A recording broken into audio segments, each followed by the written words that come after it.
Good evening, everyone, and welcome to the grand finals for EsportsUn'I. I'm Nerdy Bird, and alongside me is Zobi. We are here to call all of the action for what could ostensibly be an entire 3-map series, but these teams do have some history, and those teams in particular are the Fisher Freaks and North Texas. And we know some of the players, some of the strats, but specifically, Zobi, we also are trying to cope with what's happening on a stream that we will not be watching. So no spoilers to anyone in the chat, please. I beg you. I'm watching the chat here for EsportsUn'I. Do not spoil what's going on that other broadcast. But despite that, we've got two awesome teams. They just finished out some matches. What do you think we could be anticipating here for the Fisher Freaks at the minimum as we begin the evening? Well, first, Nerdy, I think it's so funny you're calling them the Fisher Freaks, because it's the Fisher Fumblers, but they are freaks of nature. That is a great way to put it for sure, right? A new squad to collegiate, but Game Changers of veterans, right? They just made a run deep into the Game Changers main event. That is happening right now, kind of as we speak, like you mentioned those grand finals, but this is collegiate Game Changers, and they've become the new queens of it, right? Essentially, winning out last season of Aurora series. Really, it's been hard to knock them off a pedestal, minus a rogue map or two. But speaking of one of those teams that has been able to take maps off of Fisher Fumblers in the past, it's University of North Texas. Our team that won this Texas bye last year, was the Aurora series champion last year, and now they're trying to uphold that title. Okay, so to that, though, we do know that the history I'm speaking to and alluding to is what occurred in the fall. It seems like North Texas is struggling a little bit here. They're trying to find their footing, and we also know that there are some maps that they just, by and large, tend to avoid, don't touch too much, and one of those in particular is one we might see populating here on the screen very soon. That's going to be Haven. We did find that out. We're going to be hopping over there first and foremost. It is one of the few maps that exists that does have those 3 points, and honestly, feel like the Fisher squad we're going to have, they're strong on that map in comparison to North Texas. No, for sure. I'm glad you mentioned that, right? Like we said, these two teams do have a little bit of history with each other. I believe it was the upper semifinals of Aurora Series last season where it was a 2-1 victory for Fisher Fumblers. And it was interesting because it was like a 13-3 map 1, lost really hard, a 13-10 that they got map 2 to bring it to that map 3, and it was a 13-8 kind of smooth sailing for Fisher. But like we mentioned, these are the map picks: Haven, Split, and Fracture. When looking back at that last series, that last best of 3, I believe it was Haven, Pearl, and Ascent. So Ascent's out of the pool. Pearl didn't make it through the cut. It was the first ban, actually. Likely that was. I bet that was a 13-10 loss from Probably Fisher. a reason. Why they banned it out. So I am a little bit concerned that this map pool, right, could favor the side of Fisher just a little bit, right? Haven has not been played at all in a really long time since Neon was nerfed by the side of University of North Texas, versus Splits, that map that both teams have played, and then Fracture, if we do make the distance, there's a chance for University of North Texas, but they have to make it through Split first. Yep, and we're going to take a quick look at the agent select for both of these squads. I know that you, in your mind, definitely have an idea of what we're most definitely going to be seeing out of Fisher, but North Texas, it's kind of up in the air a little bit here as we're hopping into Haven, the map where previously I would expect, at least from North Texas, a Neon, but with the Neon nerfs going through, it's like, where do we want to go now? And we have Jelly picking up the mantle of that Jet instead of the Neon, which makes sense. That was kind of the interchangeable duelist back then when Neon was super strong, but with Jet still being ostensibly a duelist you can play on this map with no issue, it makes sense Jelly's going to pick up that Jet. No, for sure, for sure. And I think Jay might be toying with us. I think my intel says that they trend towards more towards the Astra, but this also could then just be a counter picking up the more aggressive duelist, knowing that you're going up a squad like Fisher who's confident in their abilities, their mechanics, and you might need that additional disruption of, say, a Paranoia over the stability of a post-plan Astra does bring. But what's interesting to me is that Fisher Fumblers, this is not the composition they were running. Minus one person, Marina, actually also maybe making a controller swap. They were playing them, so this could be okay. We got to take University of Texas seriously, perhaps, you know, instead of running it down on the Clove, but I do know Marina can back up a Clove pick any day of the week. I do think the ability to join Omen's utility in conjunction with some of the other agents that are just presented here that are especially already locked in, or if Manifest actually decides to go with this KJ, those abilities combined can be very disruptive and allow you to hold down a site, or at least hold off an enemy from getting into a site quickly. So I do think the Omen's a good pick. I'm not saying that Marina should be going with Omen over Clove, but it's up to them at the end of the day. Yep, they're locking in that Omen. They're awesome on the controller, so I'm excited to see what they bring out today on Haven in particular. I do know previously I've seen a lot of this Omen gameplay coming over here on A main to facilitate their Jet if Sova's not with them. It's when they're wanting to shake things up. But also Marina on Omen and on Haven in particular has been a dominant force when it comes to just kind of lurking out through the mid zone and not getting checked by players. However, I do anticipate that Fisher does that, so we'll probably not see them popping off as much as we have in the past. But it's so interesting, right? They just 13-4'd SJSU Frost on Haven with that Clove composition. And I want to double check myself as well. Marina went 26-13, a 2 KDA. So for the Omen, I'm wondering what the thought process is here. Are they trying to play a cleaner game of Valorant instead of that more kind of comp frag heavy mentality? Are they maybe hinging off of, okay, from the shadows allows for us to maybe have like a get out of jail free card if we need. We can deposit Marina in more impactful situations across the map, like behind their back where UNT's not going to recognize it. It is so hard to call, but we're getting ready to jump into the pistol round, see who gets off on the right foot, with Fisher Fumbler starting out in the attack and UNT on the defense.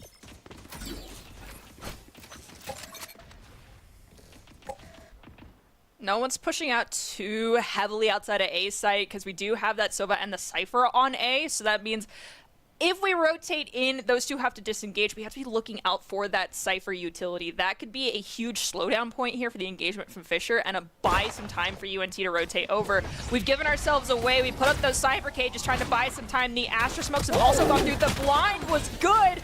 We got a 1-for-1 trade. Lilac finding another near the end. Yeah, but they ultimately get overwhelmed, out of bullets in that Classics magazine. Marina able to get that spike down, and I like this forward pressure utility from the breach. Sekia set up the beautiful entry for the Jet, and now they're trying to delay these players at a CT so Marina can fight fearlessly, I was going to say out of heaven, but Jelly, well stunned, finding frag after frag here, and it's down to Sekia, the breach support, having to step into the spotlight.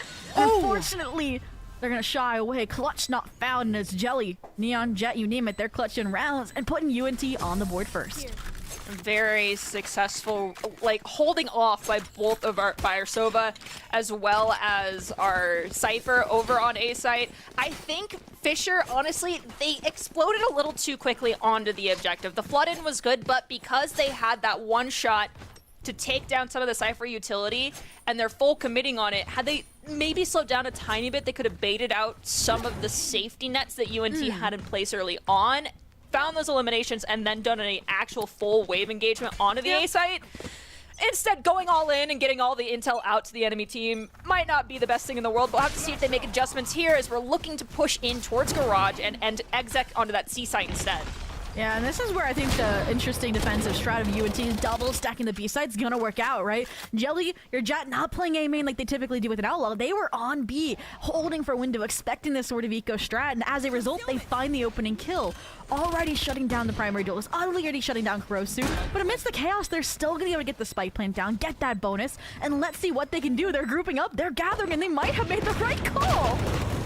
Oh, the Outlaw comes through. It's good. We have a 2-for-2 trade coming through. We're now in a 3v1 situation. Zekia alone by themselves in Garage. It's going to have to be a strong swing to get look onto Spike, but I think there's a Cyber Cage blocking it off, so Zekia doesn't know where it's at now.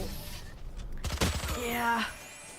I mean, good damage on a second round out of Fisher College, but the off-default plant, again, going for that safety when there was a quick rotation out of UNT, understanding exactly where Fisher College was headed after that opening kill, after that aggressive fight into Garage. But again, I mean, that's the kind of strat you have to pull out on an eco round. Fisher College, ultimately, I think if less players had died to the Ares in window, I think Hell was the one that had it in hand, they would have had a chance there, but ultimately, still gonna go UNT's way, but this is the difference. Only a Guardian, only an Outlaw in hand. This should be a clean round for Fisher College. They don't want to lose players here. We're still playing very patient, UNT, as we see that fault line go through. We're disengaging, making sure we're not getting caught out by that stun. One shot on a Kurosu, they're at 10 health. The Outlaw, despite it being more of a eco weapon in these moments, is extremely strong, but we have lost Lilac, so UNT's at a man disadvantage out on this playing field currently. Yeah, your Lurking Omen, definitely a spicy call, but finding not just a player, not just a player advantage, but the C-Site Sentinel, that's where you're going to call, yep, the rotation. And I like this response as well for Jay to start pushing through. You're going to hear the players rotating C, you make the early comms rotations from your team, and you have an early flank brewing as well. But look at this, it's prong on prong, attack on attack. You think you have all of the pictured pieces, but I mean, it's Kurosu flanking, it's Jay flanking. There's so many working pieces here to try and disrupt a buy round for Fisher College. We'll have to see if any of the stars align. Placing swamp grenade. I just absolutely adore seeing the Lurking Omen play from Marina come out. I've seen her do it on this map multiple times in other events. Just wait till defense is all I gotta say, because right now we're in that defensive rotation, but Kurosu with 1 health finds the execution onto 1. Manifest, Zekia finding 1 apiece as well. UNT just down to Jay on this Astra, blind firing into that smoke. I mean, we got the spike down. We found 1 elimination. Can we maybe get this Jet as well, who has a sliver of health? Well, odds are they're just gonna run away from you anyway. Zekia getting that final elimination for the round, putting Fisher and UNT, I think, really within striking distance of one another, with the economy evening out now. Wow. And I feel like you could not have asked for a better way for that to go for Fisher College, right? Like, on that little A attempt, right? Jelly, you mentioned it, gets that Outlaw shot onto Kurosu. That's your primary entry duelist gone from the picture, essentially, right? 10 HP, they're not going to win a head-to-head duel on a site in a million years. So what do? They stick around for a lurk play instead. But you still needed a factor to entry towards the site, and Marina gave them that in on the C site, finding Lilac so early. So if UNT can rein things in a little bit, clean up a little bit how they're gathering information, they might be able to hold on as well here. But you mentioned it, equated our first rifle versus rifle round, but look at this, Rolling Thunder online, a quick stampede towards the B site. I'm a little surprised that in round 4 we're going for a B-side execution, but we do have that Rolling Thunder you mentioned. So with that online, I can see why Fisher College would want to engage on this objective. Marina picking up 2. Here comes the Rolling Thunder. We're not even going to use it for post-plant. We're going to use it to claim more of the space, push out further, take away these angles, make sure these lanes are shut down. This is where Marina really shines, by the way, is on B-site with this Omen gameplay. She is a demon on the sticks in the best way possible. We have lost Manifest, unfortunately, but Marina has no cover. Pushes up a little too high, and unfortunately will be taken out by Lilac. And it just crumbles. You mentioned it. I really liked the, proactive play to utilize the Rolling Thunder to claim A main space. But then I feel like there was an ounce of hesitation, right? Or communication mishap there. Like Marina holding A link instead of C link there when their players are still holding it down anyways, right? They look like they were watching for an additional player when their teammates still had that space. So not holding grass, not holding C link. Lilac able to sneak in and start breaking down that defensive hold from within. Jelly as well, again, just fighting heftily through grass, They didn't really keep a sentinel per se to maintain a main space, so they took advantage of that. I think UNT did a really good job reflipping the script once they got rifles in hand, and Fisher College is going to have to rethink a little bit of how thorough their post plans are. Well, they're creatures of habit, so it explains why Marina stayed on B site, and that just goes to show UNT has done their homework. They knew to look for Marina up there, so Marina's got to change things up, and we have not executed onto the same site twice in a row yet, I think, for Fisher College just yet. So perhaps we back-to-back and double up on one site between two execs, but we've got Jelly with the Blade Storm out, does a little bit of damage, but really who I'm scared for right now is our Cypher, who has that Neuro Theft online, and I think Jelly's trying to allow our Cypher to get a corpse to do that. And ouch! I mean, at least you get the trade there, but Jelly, I talked about how important it is for your duelists to remain in the fight, but with 30 HP, at least they got the weapon in hand, because I think Fisher had a little bit iffier of a buy, but aside from that, I mean, Lilac's doing what I asked, right? Staying alive on the C side, not giving them that backdoor option. So with 45 seconds left, Fisher has to make a decision here.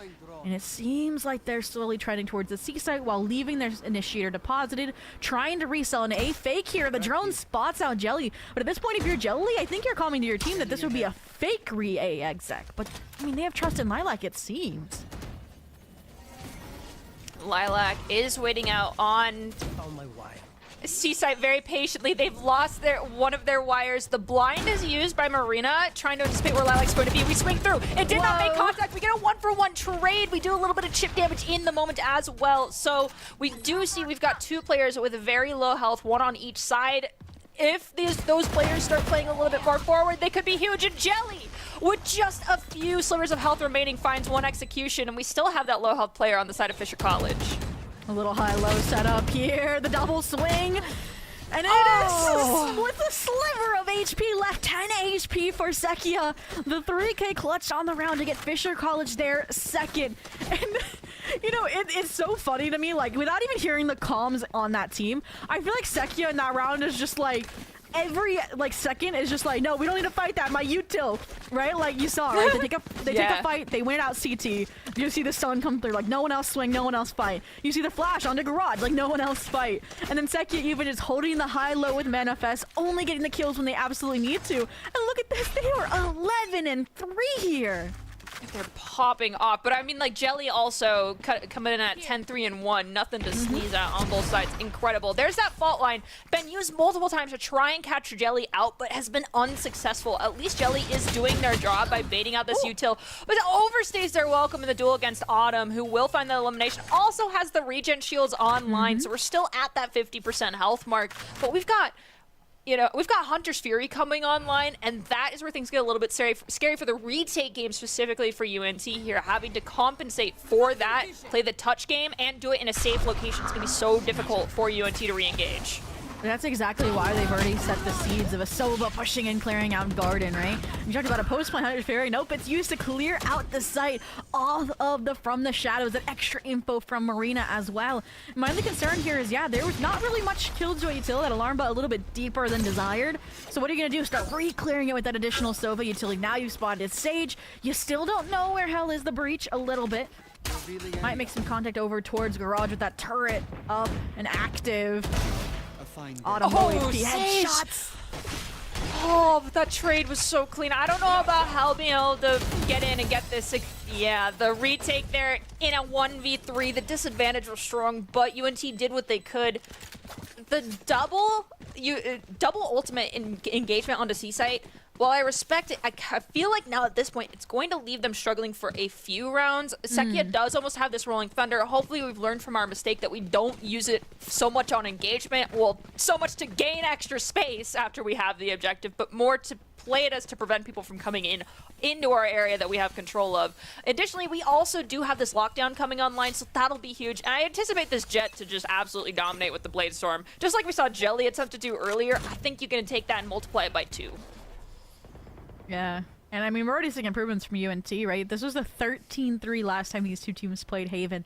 And they've already hit that benchmark you mentioned. They have a buy, they have ults, they have everything they need for this round. Lilac, not getting overwhelmed by Util, but the timing should have been good. It's actually Jay from CT. The Pseudo Sentinel support coming in clutch, finds both, keeps Lilac and her utility online here. And now the players are convinced that this was a full C commitment. Now they've rotated over, and the minute left, this is hard to get out of. Ooh. Yeah, and we're in a 4v2 situation. I'm pretty sure we're not going to see any of the ultimates come to get dropped down. We have Autumn Swing, get 1-for-1 trade. Manifest does find Lilac, but there's 2 still standing for UNT, allowing them to win out this round. This is so back and forth, and yes, you mentioned it. This just, at least right now, a very different story than what we experienced the previous time we got to witness these two teams go up against each other. There's been some changes, I'm sure. Everyone knew Neon was going to get nerfed, but the adjustments for UNT when they had such a heavy Neon-based composition here and their executions, they're pushing forward out of A-side on defense, all of that, just the adjustments I see from then to now, it's huge and it's awesome to witness. Fisher, on the other hand, like I said, they're creatures of habit. All of us are. I want to see some things change. The over-aggression get reeled in a bit here. Play a little bit more methodical. Well, not this round. If anything, UNT is going the opposite route. Heavy, aggressive mid, change of pace. Heavy read on this being an exec as well. They almost ripped the Rolling Thunder to sandwich these players. The only player that could spoil all this is Marina. That C-Lurk left unaccounted for. The timing has to be perfect, and it is. Hell already taken down. Jelly cannot shut Marina down. They've diffused that situation completely. They've greenlit the A exec, and now the remaining 2 players for North Texas are splintered. Marina's lurks are just too powerful. When she is posted up where she wants to be and no one gives her enough attention, things are definitely going to go south. We've got Sage looking around, and we do see that Storm Grenade get dropped, so we relatively understand where that KJ was standing.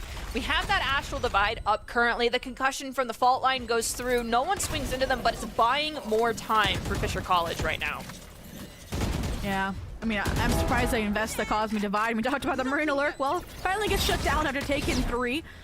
1v2 here. Still have both ults if you need them, but with time not on their side, they're just going to play down this clock, and both players play different angles. It would have been a surefire trade to tie us up 4-4.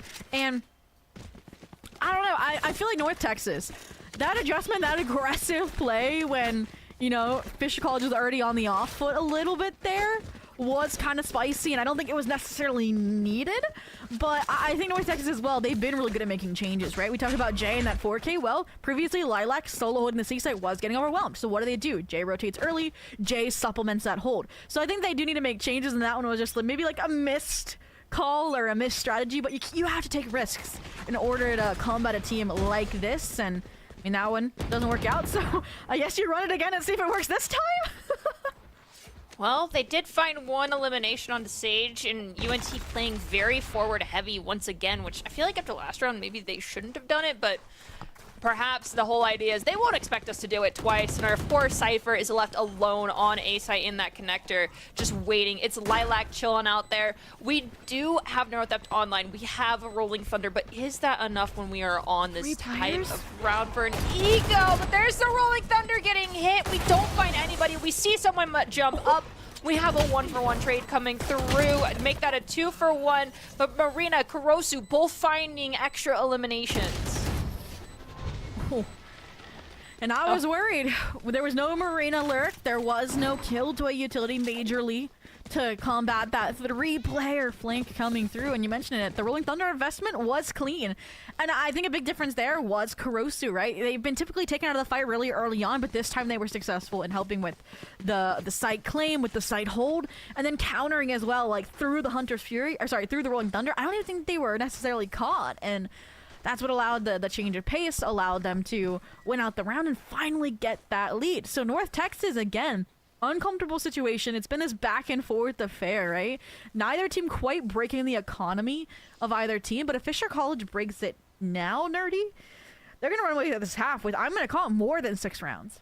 Oh, yeah, for sure. Economy is so important to anyone that doesn't. I mean, I normally harp on teams about economy. I haven't had to say a single thing this entire game thus far because they've been so good about it. But you're right. If Fisher wins this round, odds are the economy for UNT is going to be in shambles for the remainder of this half. Now, one thing I want to point out here is you brought it up. Marina, she did not go for a lurk. She did not go for a C site, just kind of stay there, wait inside C lobby and see what happens. I think the idea was they were fully aware that UNT had 2 options. 1, play very forward aggro, or 2, go for a type of lurk and flank and try to retake the site because they were so heavily ecoing. So it was better off that Marina didn't go for those lurks, because odds are she would have been met in a 1v2 type of situation, or even 1v3 from people trying to play too aggressive to compensate for being on the economy round. So it was a great call from Fisher College to just group up and flood into A site, knowing that there was going to be either everybody there or no one. Yeah, no, it was a great call. And again, I think Fisher was caught off guard, I think, by how heavy the commitment was on the flank with the Rolling Thunder. Yeah. But again, sometimes mechanics, the FPS nature of the game sails through, rises beyond. We are in a little bit of a tech pause here. I think this is a great time to take a breather because, like I said, it's going to set the tone, I think, for the next half, because we are looking at, again, if UNT loses this round, it's going to be Fisher College with a guaranteed tie at the half, but then the economy again for UNT is broken. You're facing another eco, an opportunity then for a substantial lead for Fisher College before the side swap. And I mean, it's a tax-sided map, so I feel like it more favors Fisher in that kind of narrative. So if UNT can get it as close to a 7-5, a 6-6 as possible, they're going to be really, really good off when the side swap. The interesting thing here is Fisher, I feel like on defense on this map is even more powerful than they are on attack. And I say that because of Marina on that controller. They are absolutely insane. And I do know that you mentioned earlier their Clove KDA on the during the previous match that they had. Yes, their Clove is awesome. And previously when I witnessed their Clove, I questioned the Omen pick on this map. But everyone will get to see why she plays Omen on this map in particular, because oh my god, B site, just you can no longer try to even step through, lurk through, or get a single solid engagement on that site without losing people because of Marina's existence. So I'm excited to see Fisher College on defense here because of their performance right now on offense. But North Texas, they're still holding their ground really well. They've made adjustments. They're not playing as forward heavy when they don't have to as they have in the past, which is what I feel like made them get punished by Fisher College in their Aurora series run previously. So the adjustments that have been made, the lessons were learned, and they're even checking places where they know Fisher likes to hold on this map in particular. So they did their homework, and it's paying off right now. Yeah. Again, they've taken this kind of differing approach where they kind of have the jet and the breach perma mid, which is, again, I feel like an adaptation you only make when there is pressure there from the side of Fisher. And now, I mean, they've recognized that that's a consistency, right? Now that kind of conditioning has worked against them after this breather. They've fought into it head on. They've countered it. I mean, yes, the Jelly was able to get out, but they lost their partner in crime. They lost their breach, and someone's going to have to take a fight to be the tip of the spear, and Sage tried to, but now they've gotten overwhelmed. And it's just player after player falling here for UNT. They still have 2 people alive. I'm not going to count them down and out yet, but it is full health bars minus a little chip damage on Omen against 2 people. We do have that neuro theft. There is 1 person down. Jay playing patiently finds Kurosu, one of our powerhouse forward players, but he's immediately traded out because they stood out in the open. There was no cover. We hit the neuro theft. This is an interesting play here by Lilac. I mean, yes, it's going to tell you where people are at. Perhaps it was instigated right before we lost Jay. Swung, yeah. Yeah, so I think that's probably what likely happened is we anticipated Jay to still be alive, but Jay swung out too far, and as we're hitting neuro theft, we see our teammate gets eliminated, and we just go, ugh. Well, mentally. Too late now. Yeah, and I like how the immediate response as well from Fisher, right, after getting that initial kill onto Jay, was everyone falls back together, repositions off the neural theft, right? Gets themselves in a position that's almost impossible for Lilac to win a 1v3, or to take a duel alone, essentially, was the idea there. And again, I love the creativity from UNT on this defensive default, because they are looking very different than I feel like how Haven is traditionally played. I think part of that is just, again, how back and forth it's been. They haven't really had, like, the standard buy you want, right? Jelly's never had an operator, right? Like, it's so difficult. And now, coming to this round, what do you have to do? You got to fight, you have to commit, get those trades power, number, style, and once again, it's not working. Yeah, losing not just our controller, but our duelist, the person that gets us a lot of our forward intel so early. This is tragic for UNT. This is probably just a GG go next round for them at this point. I mean, when you've lost almost everybody in their duels, I think you have no other choice but to just try and maybe see if you can force out some utility, or get Kurosu, who overswung, got a little too big for their britches, and go steal their weapon and maybe run away, or stand your ground here from the high ground and see if anyone's willing to push you. If one did it, perhaps another one will, because there's one to your lower left, and Sekia will find Sage. Yeah, I mean, it's smart to go for it there, I think, right? Like, if you're heading to the last round, you already saved, you know you're gonna have a buy regardless, and I wish I could have, like, called if Sage had their ult before or after dying there, but if they saved, then they might not have. So, regardless, here we go. This is the round that they've been waiting for, but Fisher College, right? They finally hit that vein of consistency, right? 4 in a row, didn't have to use any ultimate, so we're gonna get a grand finale, essentially, for their attack half. Every ultimate saved up. We talked about how they've been really complex in their strats, right? The Marina lurks, how they've been meeting UNT at pressure points of the map. Well, now it's just gonna be C Simulator, right? Death ball in with this miasma of ultimates that they have, and I mean, Jay, I don't know if you can hold on. Oh! Okay, well, Hunter's Fury just came through. Jay is hanging on. Jelly as well. Jelly has just fallen off the cliff. Marina said, long live the king, and took out Jelly, but they've held their ground. It took a lot. They were thrown into the fray. There was, they also find Marina, who probably overswung a little bit. Hell does go down, but we're in a 3v2. Something Fisher's not had themselves in for a little bit. Yeah. They're gonna rotate. Yeah, Look we how also have deep that lockdown, trip is. though. Yeah, that How- trip's really deep, though. I mean, you said they have yeah. lockdown, but they have Hunter's Fury on UNT's side. True. Oh, and ooh, we catch them out with the spy cam, so we're fully aware. At 51 seconds, I think the only option here for Fisher is, if they don't turn back now, to fully engage onto A site. Yeah, and I like the lockdown investment, right? You're gonna force out the Hunter's Fury. Oh, wait a minute. They're gonna go their to only B? option was A. They're gonna go back. Yeah, to B or C here. And look at Jay and the read, right? In garage here. Probably gonna hear them when they get to that mouth of the C site. And I mean, they have 3 stars. You can maybe gravel, deny the plant altogether. We'll see what route they decide to take here, right? You have Cosmic Divide. Maybe you just play the advantaged retake, or you combo your team when the tap is for the Hunter's Fury to deny. We still have 12 seconds on the clock. It takes about 4 to get that spike down. Spike is confirmed, but we have Cosmic Divide ready to go. Jay finds Autumn. Unfortunately, we have low health. Manifest will go for the trade. We're going to put up that turret, try to buy us a little extra time here, get chip damage onto whomever is trying to get the defuse. But if we stand strong here, we low Hyatt after that tap, we ostensibly can take care of Manifest here on the re-engagement. We've also put up the Cyber Cage. It's going to make it even harder for anyone to be able to get this spike plant prevented. Well, the defuse prevented. Lilac with the Odin down C main will take down Manifest. That came down to the wire, right? I liked the idea there from, you know, the Sova jumping plat, getting info, confirming that they're cubby, so Lilac was able to take that final duel. But then swinging out beside the cage, giving the 1v1 over to Manifest was dangerous territory, right? I mean, you didn't know if they had another swarm grenade. You didn't know what was still left in the tank there to try and deny that when time was starting to get low. And there's a world where Manifest hits that shot onto Lilac and you're up 8-4 here. But 7-5, attack side of map, not too shabby for University of North Texas, especially when 1 pistol and you're suddenly golden tied at 7 apiece. Okay, but this is, as I mentioned, we're about to hit that break point where Fisher College is about to become very comfortable. Hopefully, we'll have to see how UNT responds, because it's very the beginning of the round setups for Fisher tend to be pretty similar to how they set up post plant on this site.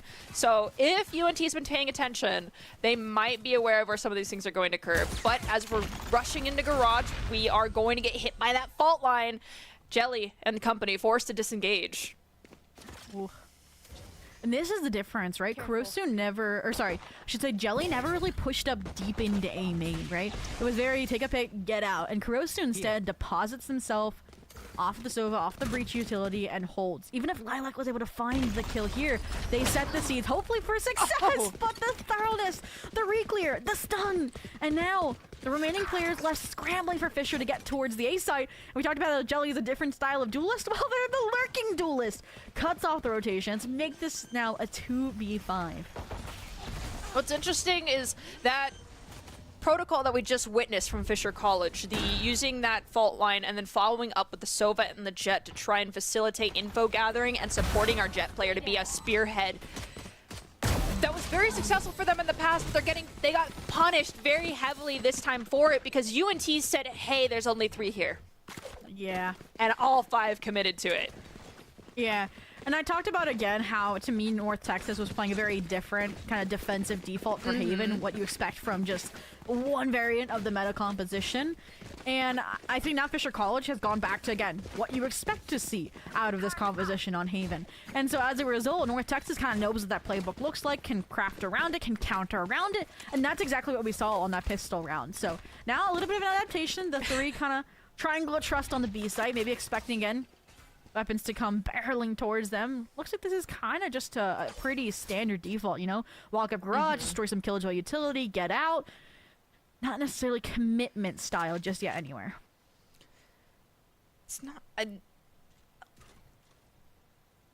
I'm watching as we have our Asher lurking up C main currently, trying to get some information. We're breaking that KJ utility. You mentioned we'd probably break it through garage and disengage, but we've committed into that garage window, and we're trying to see if anyone rotates from B or even spawn towards that C site. We hit the Asher smoke. Looks like we're going to start pushing in towards C. We're trying to pitch off this KJ. KJ did find one of our teammates, but we managed to return the favor. Now Jelly's going to get pushed by multiple members, as well as get hit with that blind. Manages to make it out alive. Cool. And this is that collapse we were talking about, right? You get info, you commit off of it, and this is the success that they're finding. Sekia, Autumn, at least able to meet them head on for the rotation, trying to play this hand in hand, but just again, the spray through the smoke, the additional cage, right? So much information favoring North Texas here that it's difficult. So what do? You wait for the regeneration of Initiator utility, for the stun, for the dart, and we'll see if that second wind can help you get some grounds on this side, but again, they're taking no chances on the side of North Texas that they don't have to. Jelly, though, pushing forward, uses that updraft, goes in, says, hey, there's only 1. 3 people flood into the zone and take out that last player. We're now tied 7-7. This is not something you nor I could have anticipated here on Haven. Drastically different performance coming out from UNT.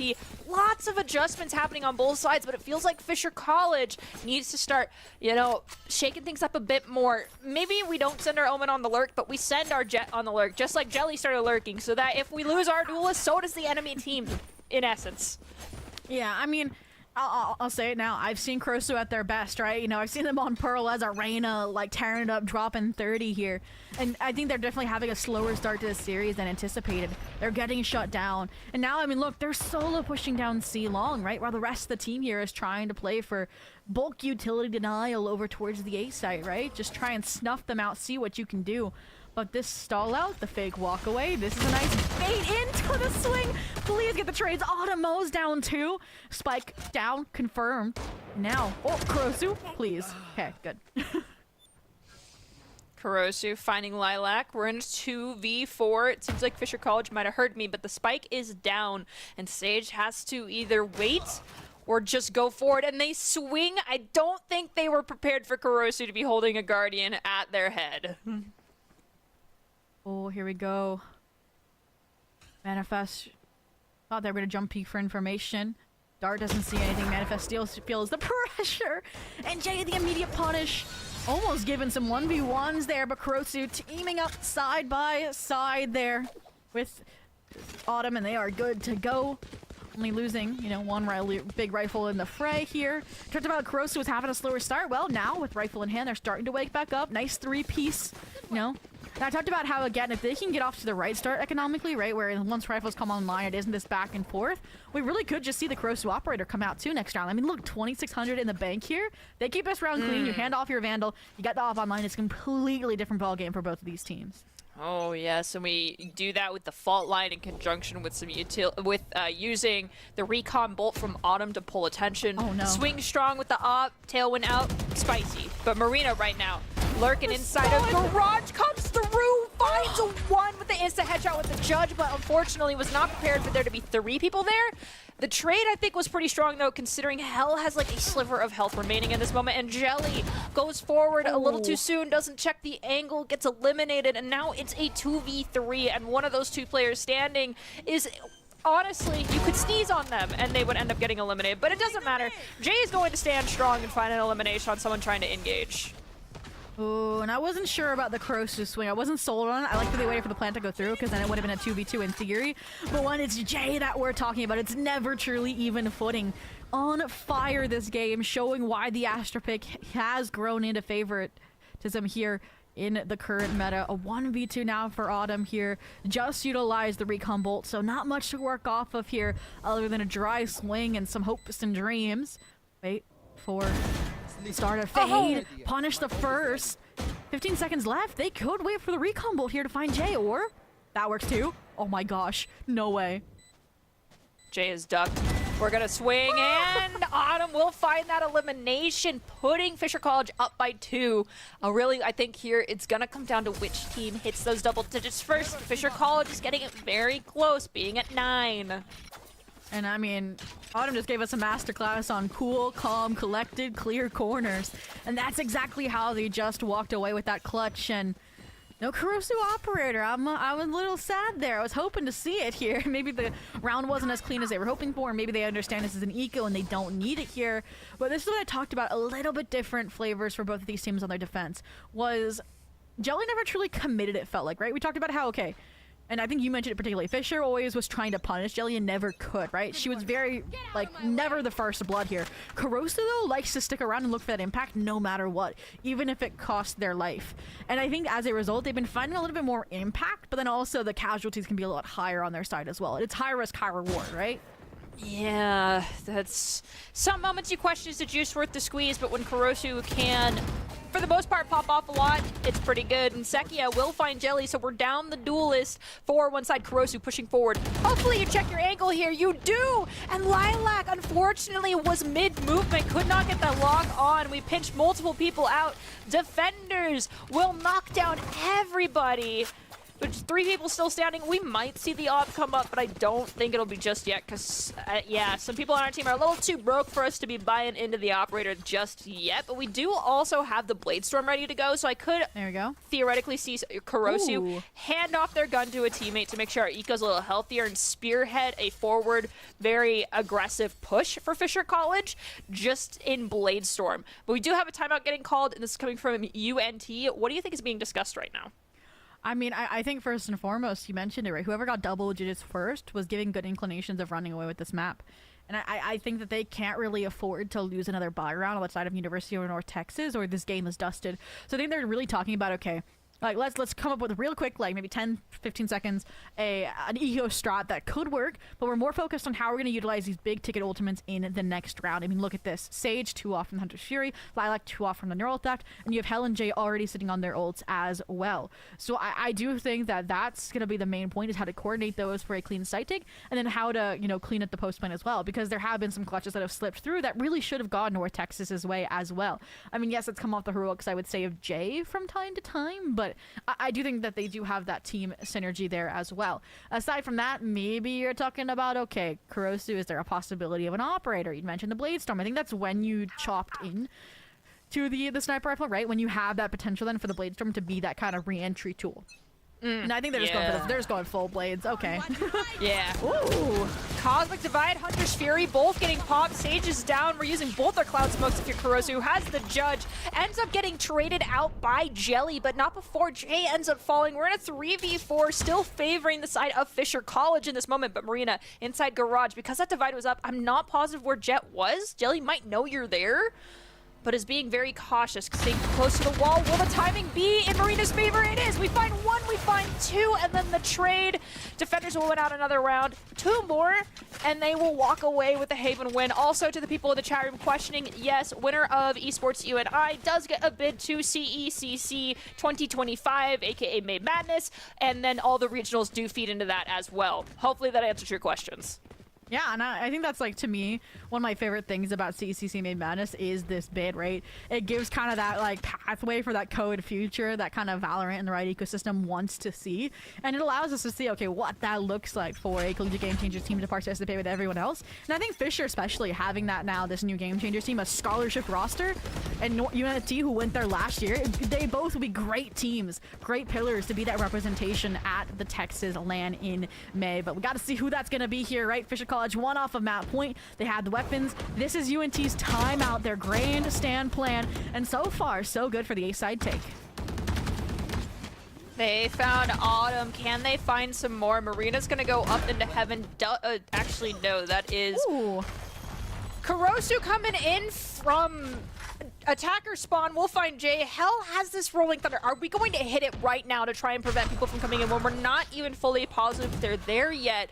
From the shadows is used, it's also expelled immediately, but I'm pretty sure we got some intel. Kurosu coming up through sewer, got some chip damage, follows it up with a little bit more. We hit the rolling thunder, prevent the engagement from one angle, but Kurosu has no attention being given to them. They get in, they get out, they find the eliminations, and they're going to be able to get this defuse. I was getting so worried there for Fisher College, all right? Like, Kurosu, the flank was clean. They get the first. You know, it feels like UNT should be aware of it. And I really wanted to see them fight into CT as a result of their own thunder. But they held their ground. And then, you know, that insane shot onto Lilac there is what really enabled Kurosu to have that much impact. And then the player having a beautiful timing, I think, out of Marina as well. So then 2 players weren't stunned. They are focused on the CT players who were stunned. And that's your second timeout now getting popped. 2 out of 2 for UNT in regulation.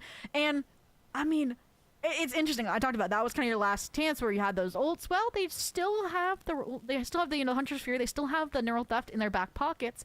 And Fisher College, on the other hand, right? They invested their big ultimates. It felt like, I was gonna say, on that eco round, right? The Hunter's Fury, the Blade Storm. But look, now they're about to trade out for Sekia's Rolling Thunder. Kurosu with the 4K they just got. Talked about the slow start. Now they're almost the top frag of the lobby. Is now 1 off from the Blades as well.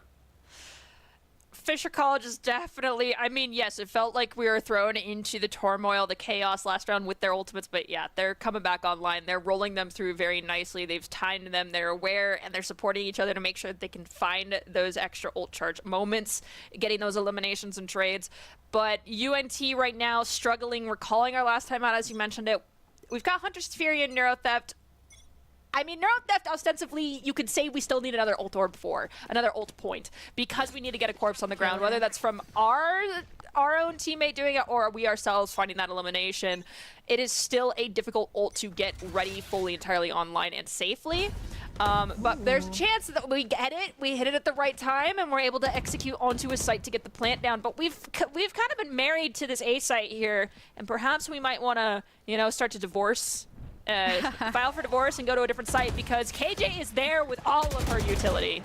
I mean, I love this pivot, right? Especially because Manifest has the Killjoy ult for retake as well. I think they were hoping maybe they could get to the Sova off guard to hit just Fury out of the equation instead. But like you mentioned, just seeing the KJ should strike fear, should force rotation to the C site, which is where the stack was. It's where your Jet was. And now, I mean, the Jet posted up out of the smoke sea long, right? Just was gathering information. The drone recontacting over A, going to keep the Killjoy fixed.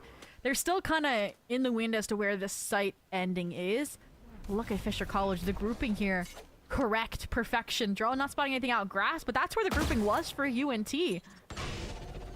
Sage is just buying more time for their team to figure out what they want to do by pulling a lot of attention to A site. But if we decide to late commit to A, things could go south because Manifest is chilling in the corner here, has the lockdown ready to go. We hear the plant start, we hit the lockdown. In return, we hit the Hunter's Fury, anticipating where it's at.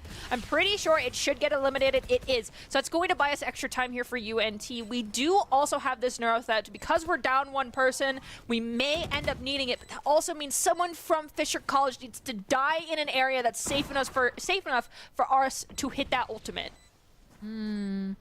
Kurosu does lightning strike twice. Another impactful lurk, or flank I should say, in the works. Blade Storm popped. It was that 1 kill they needed, and they are now unleashed, looking for the last. It's down to Lilac, even distractions, all the Blades. The 3K for Fisher College to close things out. 13-7 with that defuse. Gonna go up 1-0 flawlessly to claim their map pick. Well done from Fisher College. I'm excited to see the, well, actually, I want to ask you this. Who do you think is the MVP of that match? Can I say K, even though they, or J, even though they lost? Yeah, Totally. I feel like Jay think, had some like, awesome moments. No, I truly think just again on the defensive half in particular, right? When North Texas needed it, when Lilac was struggling a little bit at times to solo anchor the C site, they stepped up. When there were those key kind of clutch moments, they were getting 2 or 3 pieces that kind of gave hope to their team. And we talk about how this is going to be a mental game. It's going to probably be a 3-mapper. We're hoping, right? If it's not a quick 2-0 for Fisher, you need that kind of pillar, that hope, and that's what I think Jay to me brought to that team. A runner-up though, and I'll ask you, Nerdy, as well, who your MVP is, has got to be Kurosu, right? When you're down, when you're 7-12 as a duelist, being able to reel yourself back in on the second half and come back up through the scoreboard is huge. Oh yeah, Kurosu is my MVP, but I mean, for you saying Jay, I'm pretty sure River in the chat will really appreciate that. They're like talking about how much North Texas merch they have and how they want to be buried with the North Texas flag. Like, you do you. 100% support it. Hopefully this team is also getting that type of like ego boost moment because they know there's someone rooting for them in the chat. But I mean, Fisher also has plenty of people that are going to be rooting for them as well. After that last map though, that was really back and forth and a lot closer than I thought it would be. I think Fisher needs to definitely step up their game a little bit going into the second map. I am excited for the second map, though. I feel like Haven, I think, is one of those maps that has kind of withheld. I feel like the meta changes a little bit more. But when we get over to Split, right, like, we're seeing some craziness, right? The Tejos are starting to come out, right? Like, I think it is coming to the shifts a little bit more, right? Like, I feel like Haven had more of a reversion, right? With the Neon being lost, the ISO Yoru getting lost, and it's back to kind of the old, the tried and true. Versus, yeah, Split, I'm excited for here, Nerdy. I'm also excited for the chance to possibly see some Clove gameplay come to the table from the side of Fisher. It'll be exciting, but we're going to give them some time to figure out whether or not they want to commit to the old strategies they've used in the past, or if they need to pull something a little bit different out and surprise either North Texas, or is North Texas going to surprise Fisher? We'll find out in just a little bit because we're going to go and take a quick break, so don't go anywhere. We'll be back here in a few minutes.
all you beautiful human beings, and welcome back to Esports You and I. I am Nerdy Bird, and alongside me is Zobi. We just witnessed map 1 between Fisher College and UNT go down. It ended up going into Fisher's favor on Haven, ended up being 13-7, which is a little bit of a different story than their previous encounter on that map. But now we're going to transition and pivot our focus over to Split. So Zobi, what do you got for me here on Split? What are you thinking we're about to see? Ooh, for Fisher Fumblers, it's really hard to call because the roster that they had for Aurora Series last semester is a little bit different, but they were running kind of a deadlock double controller with like an Astra and a Viper, and then a Raze and a Sky, which I feel like is an adaptation of the new meta with the deadlock coming in. But I feel like with the Taehoes coming out, that's where things could get spicy. Now, like I said, Split has not been played. It's been exclusively Haven and Lotus for the side of Fisher. But for UNT, they've been playing it really consistently and really powerfully. Like, when I say this, I mean like 13 O's, 13 3s. Like, it got so out of hand that they even ran like a meme composition of like a double duelist with a Phoenix and a Raze at one point because they were that confident in their split. So I think this is the best map UNT could ask for up against Fisher Fumblers to send us to that map 3 of Fracture. Well, I do anticipate we'll probably end up seeing at least not so much the Phoenix from UNT, but definitely the raised gameplay coming out.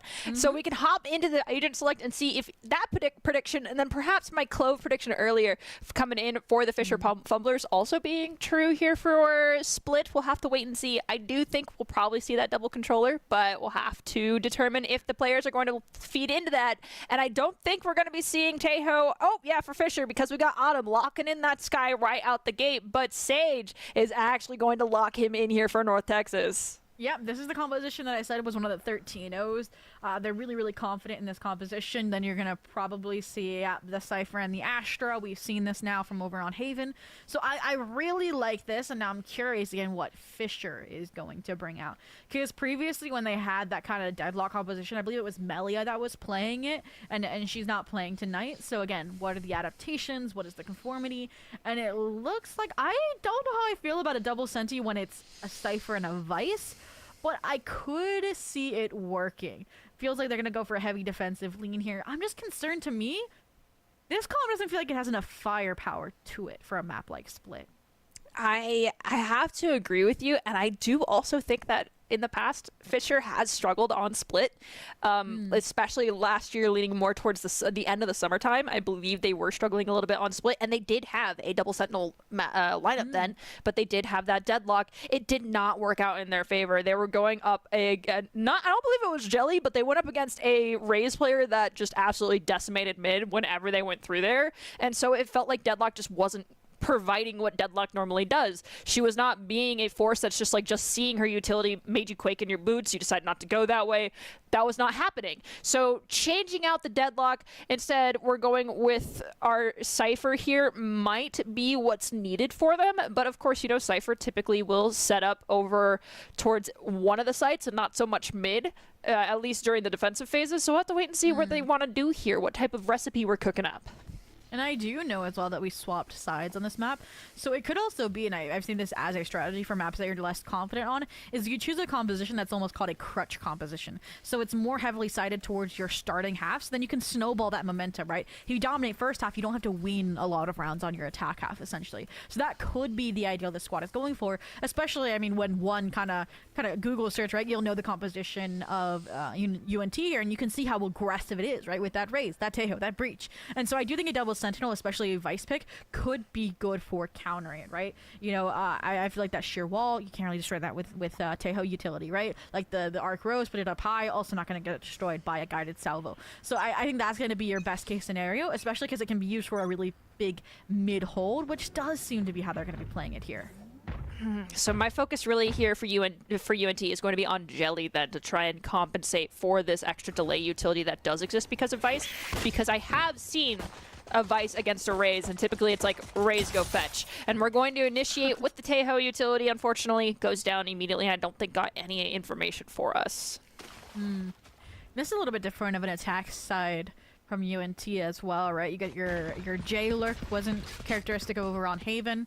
multi-spread kind of pressure, right? You had the Tejo utility over towards A, over towards ramps. You had the breach over towards B. So they're setting off sound cues a lot across the map, dispersed. So Fisher College doesn't really have an idea of where to pivot, where to rotate from. But they have the double senti, they have the confidence in CECC to anchor the A site, so they make the call, they stack towards B, and that's exactly where the spike is headed. And we have Marina take down Jelly. There's that sheer wall going up. Rose is gonna try and hop on it. Makes it the second time. Has that tailwind ready to go. The swing coming out from the Cypher. I'm pretty sure they saw that guiding light and were like, no. Well, saw the Trailblazer in conjunction with the Jet and said, nope, not going to play this one. Backs off and is going to join the rest of their team through Garage.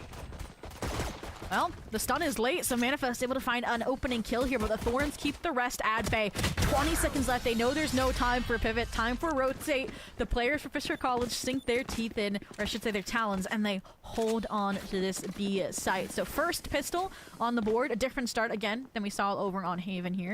And again, I think it was benefit of their trust in CECC to anchor the A site. And again, the double Sentinel really gave them a lot of information to work off of, right? Right, the mid lurk shut down by the sheer wall. I like the follow-up from the Trailblazer.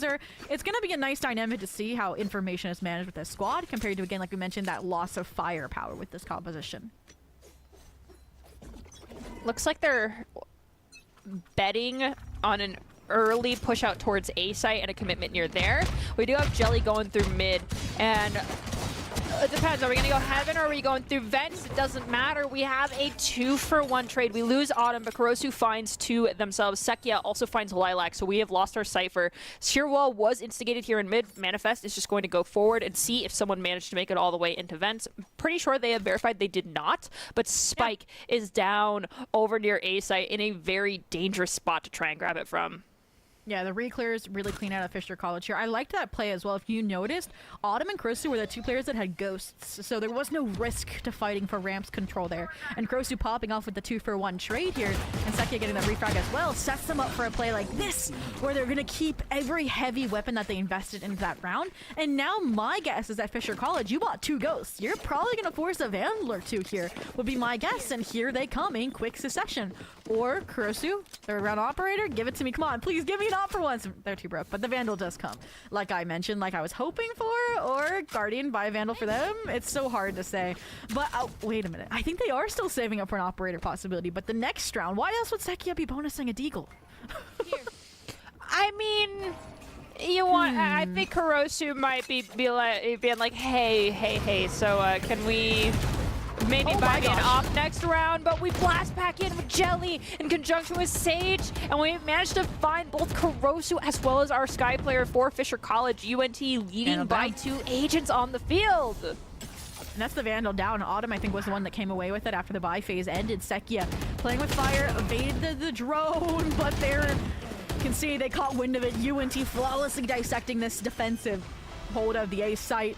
Sage finding the final player, Marina, who had rotated over from the B side, and whew, I liked the kind of, again, proactive buy from Fisher College. I liked the play, but again, when you're running a consistent aggressive A side, UNT is eventually going to catch wind of it. They're going to find a way to counter it, and that shutdown is exactly what we saw. So Fisher College, weapons in hand, operator, my copium finally pays off here, Nerdy, and we'll see if it's what they need, because look at this, UNT wants to recreate the magic they just had with the last round's Flawless. I mean, I made a terrible mistake and just gotta ask this real quick. Chat, you good? Anyway, Kurosu has the operator. He's getting cut off by a cyber cage as well as a smoke from our Astra. So will not be able to get value quite yet, but will be able to identify some utility coming in towards ramp. Gets 1 kill. It's a pick onto Lilac, but I don't think anyone else is at the bottom of the ramps now. Knowing there's an operator, that basically tells us we gotta either commit quickly or we're going to get our heads clicked. Oh, well, there it is. The ladder comes true. Jelly falls. They're going back for the third. Kurosu now one off the blades, on for the ace. Sage toying with the idea, toying with death here. No stars, no smokes left. You're kind of abandoned here over towards ramps, waiting for maybe the regeneration. Yeah, this is one thing I do like about the Tejo. Like a Sova, they force players off of the operator angles, and unfortunately this time, none of this utility is going to land. There's still a really nice trade set up here into Heaven. And Autumn, unfortunately, going to fall. This might have created an opening, but it all feels like controlled chaos, right? Look, right? You have still the Vice holding mid. You have, you know, You're Astra, you have Marina still holding spawn, and you come to tier team. Kurosu spotted the ponytail of Breach.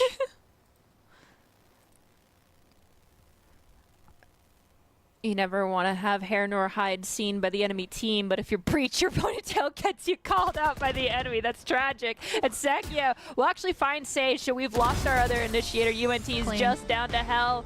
The reswing from CECC is good, and that's defenders winning yet another round. Wow, that was a really, really nice round. I said I wanted to sit operator. And if you noticed, Sage did a good job, I think, when the barriers dropped of utilizing those guided salvos in the right space to force Kurosu off the angle.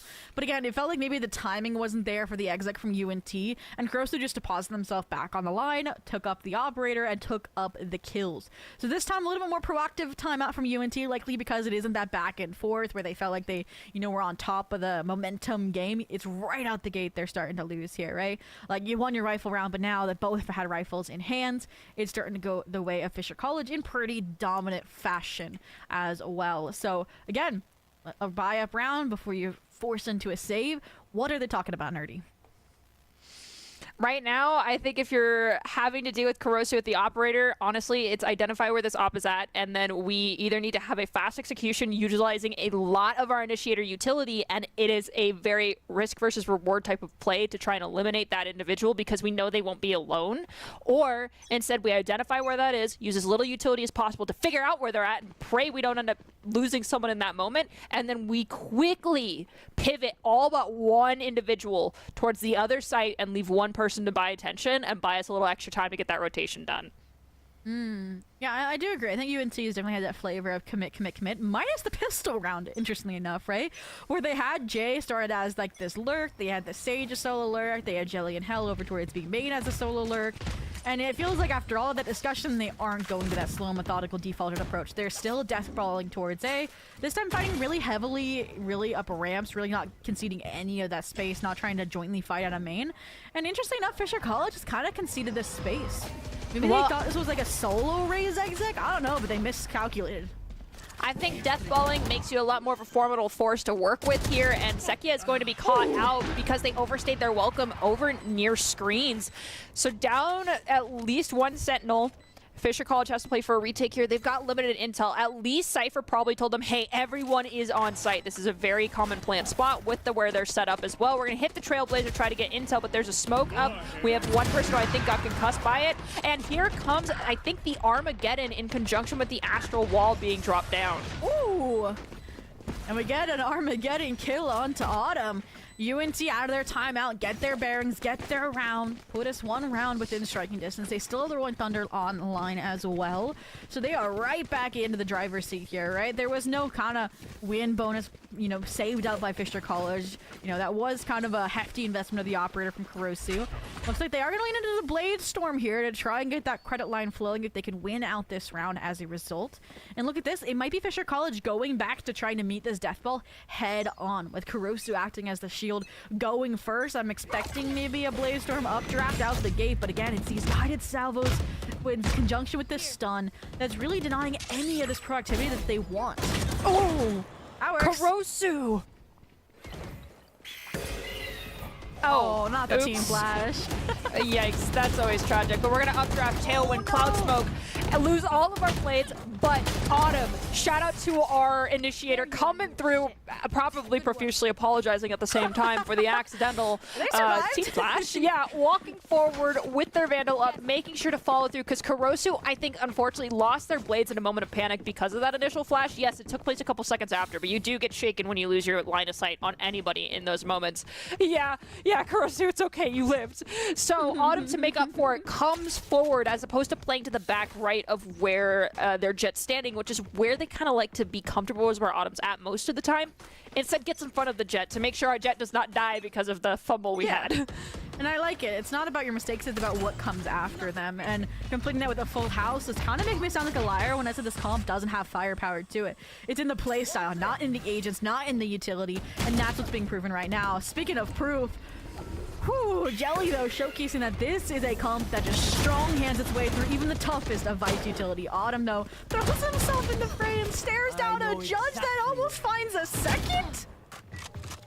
And a Neuro that comes through as well. We've lost Kurosu. Fisher College just has their controller and their Senti online. Marina gets hit by that Rolling Thunder, puts down 2 smokes, but is strong swung by hell. Sekia does end up finding Lilac, but Sekia also, I think, is completely identified. They know where you're at. We do have Neuro that, but it's probably not worth to try and use it. Hell will find that final elimination, putting UNT 1 round away from tying things up with Fisher College.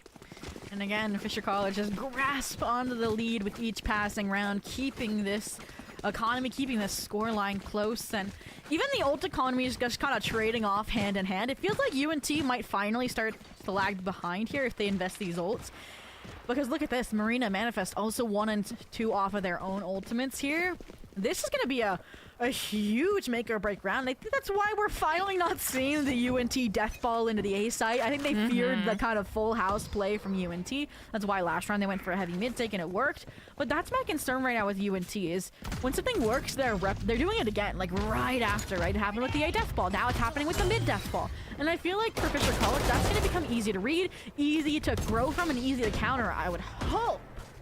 I love what Jelly did, though. They shook up how they normally operate here, which is bait the sheer wall and back off. They stood on top of it, finding elimination. Yes, the cost of majority of their health, but now their team is able to piggyback off of those coattails and get in, finding not 1, not 2, but 3 eliminations, leaving just Sekia left standing.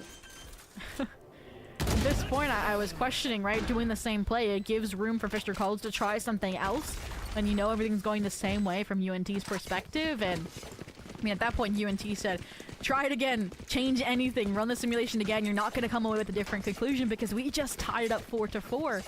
And, I mean, at this point, if I was Fisher College, right, it's an eco. I'd be pushing down mid. Low-key, like, you have a bunch of ults, you know, you have the trust in Seki maybe to anchor the A site, and I think that's what they're doing, right? 2 grouping up outside of mail, 2 grouping up outside events. You have the deep Cypher Cam on A to rotate off of. But yes, they are doing what I asked for, Nerdy. Commit to the mid push. I was honestly, as you're sitting, you were making up, like, you know, sitting here saying, like, okay, here's why I think you should do it. And I was in full support from the get-go, but you were definitely providing evidence as to why you should probably go for it. So we have 1 death ball that's about to beat another death ball, and I'm pretty sure if you're UNT right now, you're probably going, hang on. And our Cypher's like, I got you, don't worry. If they come through our spawn, I'll call it out. Lilac's like, it's all calm, we're cool, we're collected, but the one I'm afraid of is Marina coming through vents right now. I must wait a moment. I mean, if they find a weapon here on Lilac, that's going to be difficult, right? That's going to be somebody can carry it forward into a clutch, which is why I love this cage reposition from Lilac, right? They don't want to give any kill opportunities. They don't want to give this weapon away to Fisher College. They don't want to give them an in. And that's exactly what's happening. The HP getting whittled away one after another. It seems like it's shaping up to be a flawless Nile. Jelly! Both are going out the open and still survives. It's down to Kurosu. Kurosu, having placed down the crying cat spray. I feel you, Kurosu. That's like me every morning at 6 a.m. It's okay. We'll make it through together. You're still waking up and warming up for this map as the top frag, mind you. So we're having a timeout finally getting called here by Fisher College. They have not 1, not 2, but 4 ults online. There is 1 ult secured. It's going to be that showstopper coming in for UNT for Jelly. But if you're Fisher College, what's going on right now? What are we talking about? Ooh, well, first off, shout out to Fire and I, right? They were also a head coach for Fisher Navy, so a very experienced coach, and I'm glad to see them spreading their knowledge over to the Game Changer squad here. And I mean, I was questioning if Fisher College was even a team that would take timeouts in these situations. And I think this is a smart one. I'm surprised they didn't. I think they didn't take it beforehand because they already had an eco strat in mind, and I think that aligned with maybe what the coach was thinking. But this is, again, right, where you're determining, again, the fate of the second half or not. And again, their composition to me doesn't have a lot of firepower for the attack half. Like, this was, again, to me, a defensive crutch composition. And so if you're not finding an advantage on the defensive half, you're gonna have a very hard time moving forward. So with rifles, with ults on your side, if you lose this round, you might want to start thinking, and I'm gonna say really early, about that map 3 of Fracture. All right, so sorry to anyone that just predicted that this map would go in favor of Fisher College. It looks like we're leaning into UNT here on the desk and staring down Fracture. Now, will that come true? I don't know. We'll have to wait and see. They've got 4 ults online. And Autumn is going to stay strong here inside of Vet did not get spotted out by that utility, but the guiding light comes through. Korosu swings out, finds one, and getting the first pick here in their favor. Fisher College, that's not something they've been able to experience since they started losing these rounds here on Split. So hopefully that timeout was well worth it. I mean, an opening kill, huge, right? And I think it's really UNT over adjusting, right? They went for this mid-A split. And as a result, the loss of firepower is allowing Fisher to win out their ones, leverage those hard-tuned mechanics from being a rehearsed GC squad. And I do like this. You're down players, you try and take space. Sage finds the smallest sliver of not getting their gun ripped away from the steel garden. Jay somehow also survives without their rifle stripped away. And we're staring down a 2v2 somehow. Make it a 1v2. I mean, you know one player was tucked away, but it doesn't matter. Jay comes in clutch again. The reason why they were named my MVP for map 1, they lock in a 6 for University of North Texas. And I said it, that was my round, that I really needed to see Fisher College win. Well, they're 2 off of closing the gap here with UNT if you're Fisher College, and UNT at this point, just looking at economy, is sitting quite healthy. Lilac, I mean, you're a little more on the broke side than everyone else. It kind of happens, but also you have Jay, who is going to max out credits anyway, so that's okay. Right now, UNT, honestly, could probably lose 1 round and still be okay. Well, I like the Korosu Blades. It does give them hope, maybe, to win out a round. And I think what this adaptation is looking for is trying to fake a death ball mid to open up an A gap. And that's exactly what's happening here, right? They're not only this time do they find the kills, Manifest not able to recollect the Vandal. But now, you know, you draw on the Vice off the site. It's going to be Sekia asked to hold the site alone with only a Deagle in hand. You've had the Thorns, but those have kind of been, I think, destroyed or disrespected. And, I mean, you're just going to play retake now, down a player again. It's not impossible, but they need to get early intel here to make this retake work more in their favor, and that might come from Manifest here. Yes, Manifest can see information, but unfortunately we've now lost line of sight, and Sage will follow up and find the elimination on Manifest. So this retake in a 2v4 just got that much harder on this eco round, but they do find Sage and possibly pick up a weapon off of it. All right, feasible, a 2v3 now. Still some ults to work with if they can find a body for Sekia. Marina trying to be the other hero. Astra in the lobby unfortunately falls. Howlu's out a quiet support role. Finally steps into the spotlight for their starring role of a 3K round to give UNT a confirmed lead at the half. And again, Fisher College made their inexperience on this map. The narrow map pool they've played for the EsportsUn'I qualifier starting to rear its ugly head here because right now, UNT look like they have mastery over the new split meta. In conjunction with the struggle that I know previously Fisher has experienced on this map, I think this was a fabulous pick for UNT, but now we've swapped, as we're getting ready to swap sides, it does come to the question, will Fisher College reel things back in their favor as we start the latter half of this game? They do have that 4-round wins in their back pocket right now, which in the past, I have mentioned being pivotal for a team trying to make a comeback on the side swap. Here we go. Again, this time. Talked about how UNT was always proactive, taking space. This time, Sekia responds to it, punishes it, and now you've got to call in those insurance policies. Rolling Thunder sprung. The thoroughness to clear out the corner that isn't stunned. It still bubbles down to a 3-on-3. Sekia going on for a third. On now for the ace. Making a fourth. They know where the last is. And Autumn goes for the clutch of the round to get the 7-5 half for Fisher College.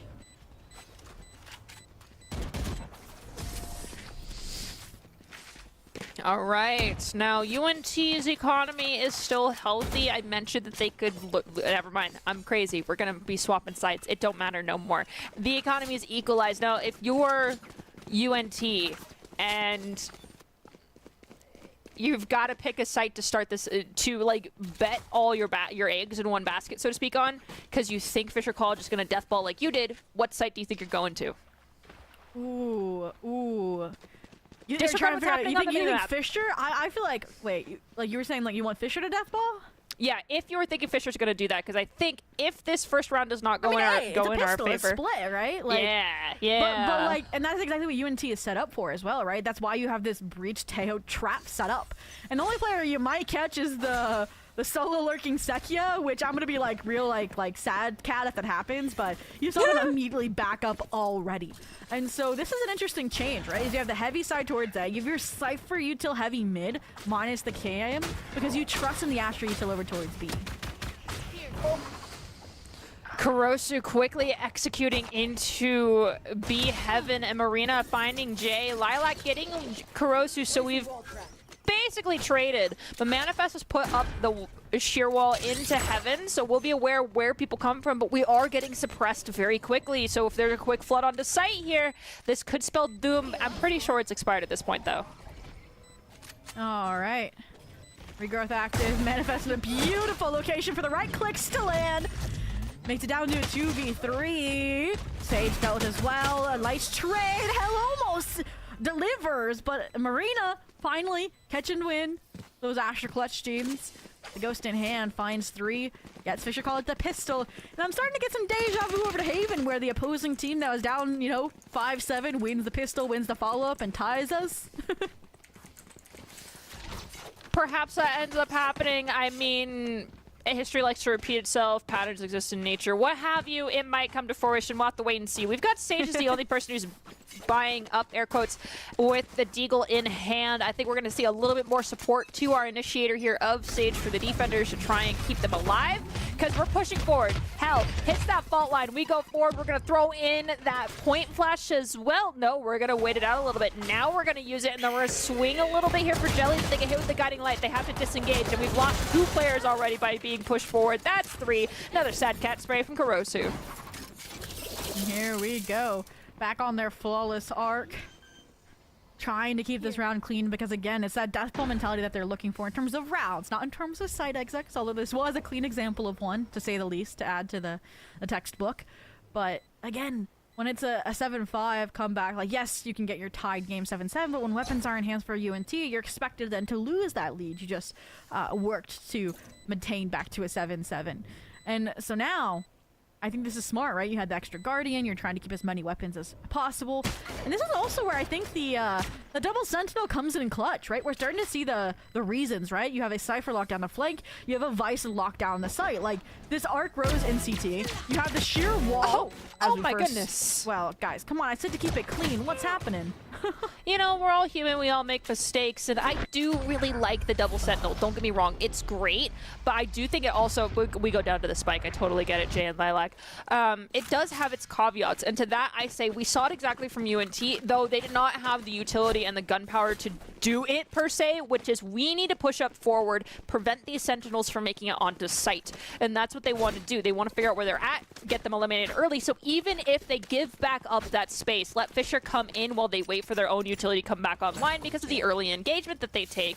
Their whole plan is to make it that much harder for Fisher to hold down the site because they're either down 1 senti or both of them. No, for sure, for sure.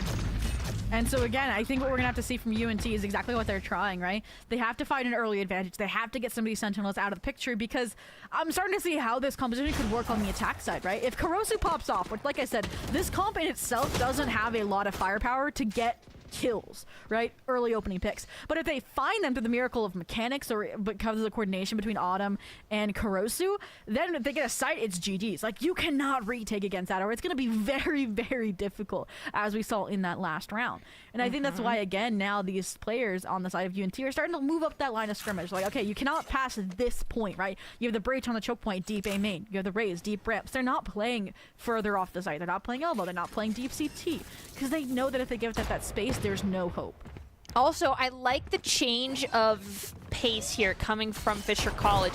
They slowed down significantly. They got a little intel, and then they lurked up through mid, and they're exploding, flooding in to take down these angles onto B site. They find 1, they find 2. There goes the Sentinel and Initiator. Hell will find Marina, so there's one of our powerhouses and our controller unfortunately gone for Fisher College. However, their Sentis are alive, and they're able to control the site. Sekia coming through, has his Deagle in hand, needs to land these shots back to back with the headshots, and gets a free Kuranami Vandal. Is able to push forward with the rest of their team when it's just Jay left standing. There it is. I mentioned it, wanting to win out that 3rd round of the half to guarantee the turnaround. And I mean, if these two teams have done anything for me, I feel like this series is making me a liar time and time again. Because I looked at this comp and I'm like, huh. Attack side? I don't think so. But Kurosu, again, I talked about how they had this comeback from the 7-12 kind of slow start in Haven KDA to coming back to being one of the top frags on Haven, and they have simply carried that momentum and are serving their job beautifully here on Split, from the operator over in the defense early to now being that solidified entry that they need on the attack side for Split. When I said, like, you don't have as much facilitation with a Sky compared to a Breach, but Autumn's utility on point, and now UNT, look at this, they're getting desperate. I mean, classic Deagle pushing forward into main without any utility. The contact up falls, the B site control falls in its wake as well, and they're gonna get a free plant. I also want to give a shout out to CECC here. They've swapped over from the Initiator to the Sentinel role, and they're doing a phenomenal job as well. They did pop into the chat and go, wow, nothing about my 18-5 at half. Okay. No, I saw it, but we needed to talk about other things at that point in time. Someone else in the chat room, please back me up if they come in the chat and mention anything like that in the future. I have given my support. Well, at this point, I was about to say, might be time for that second timeout for University of North Texas. Kurosu apologizing to their teammates. Funny there. But you can already see them planning around the ults that they have. They're planning to shut down this buy for North Texas, which I don't want to say would be the final nail in the coffin, but it would secure Fisher College at least an 11th, I think.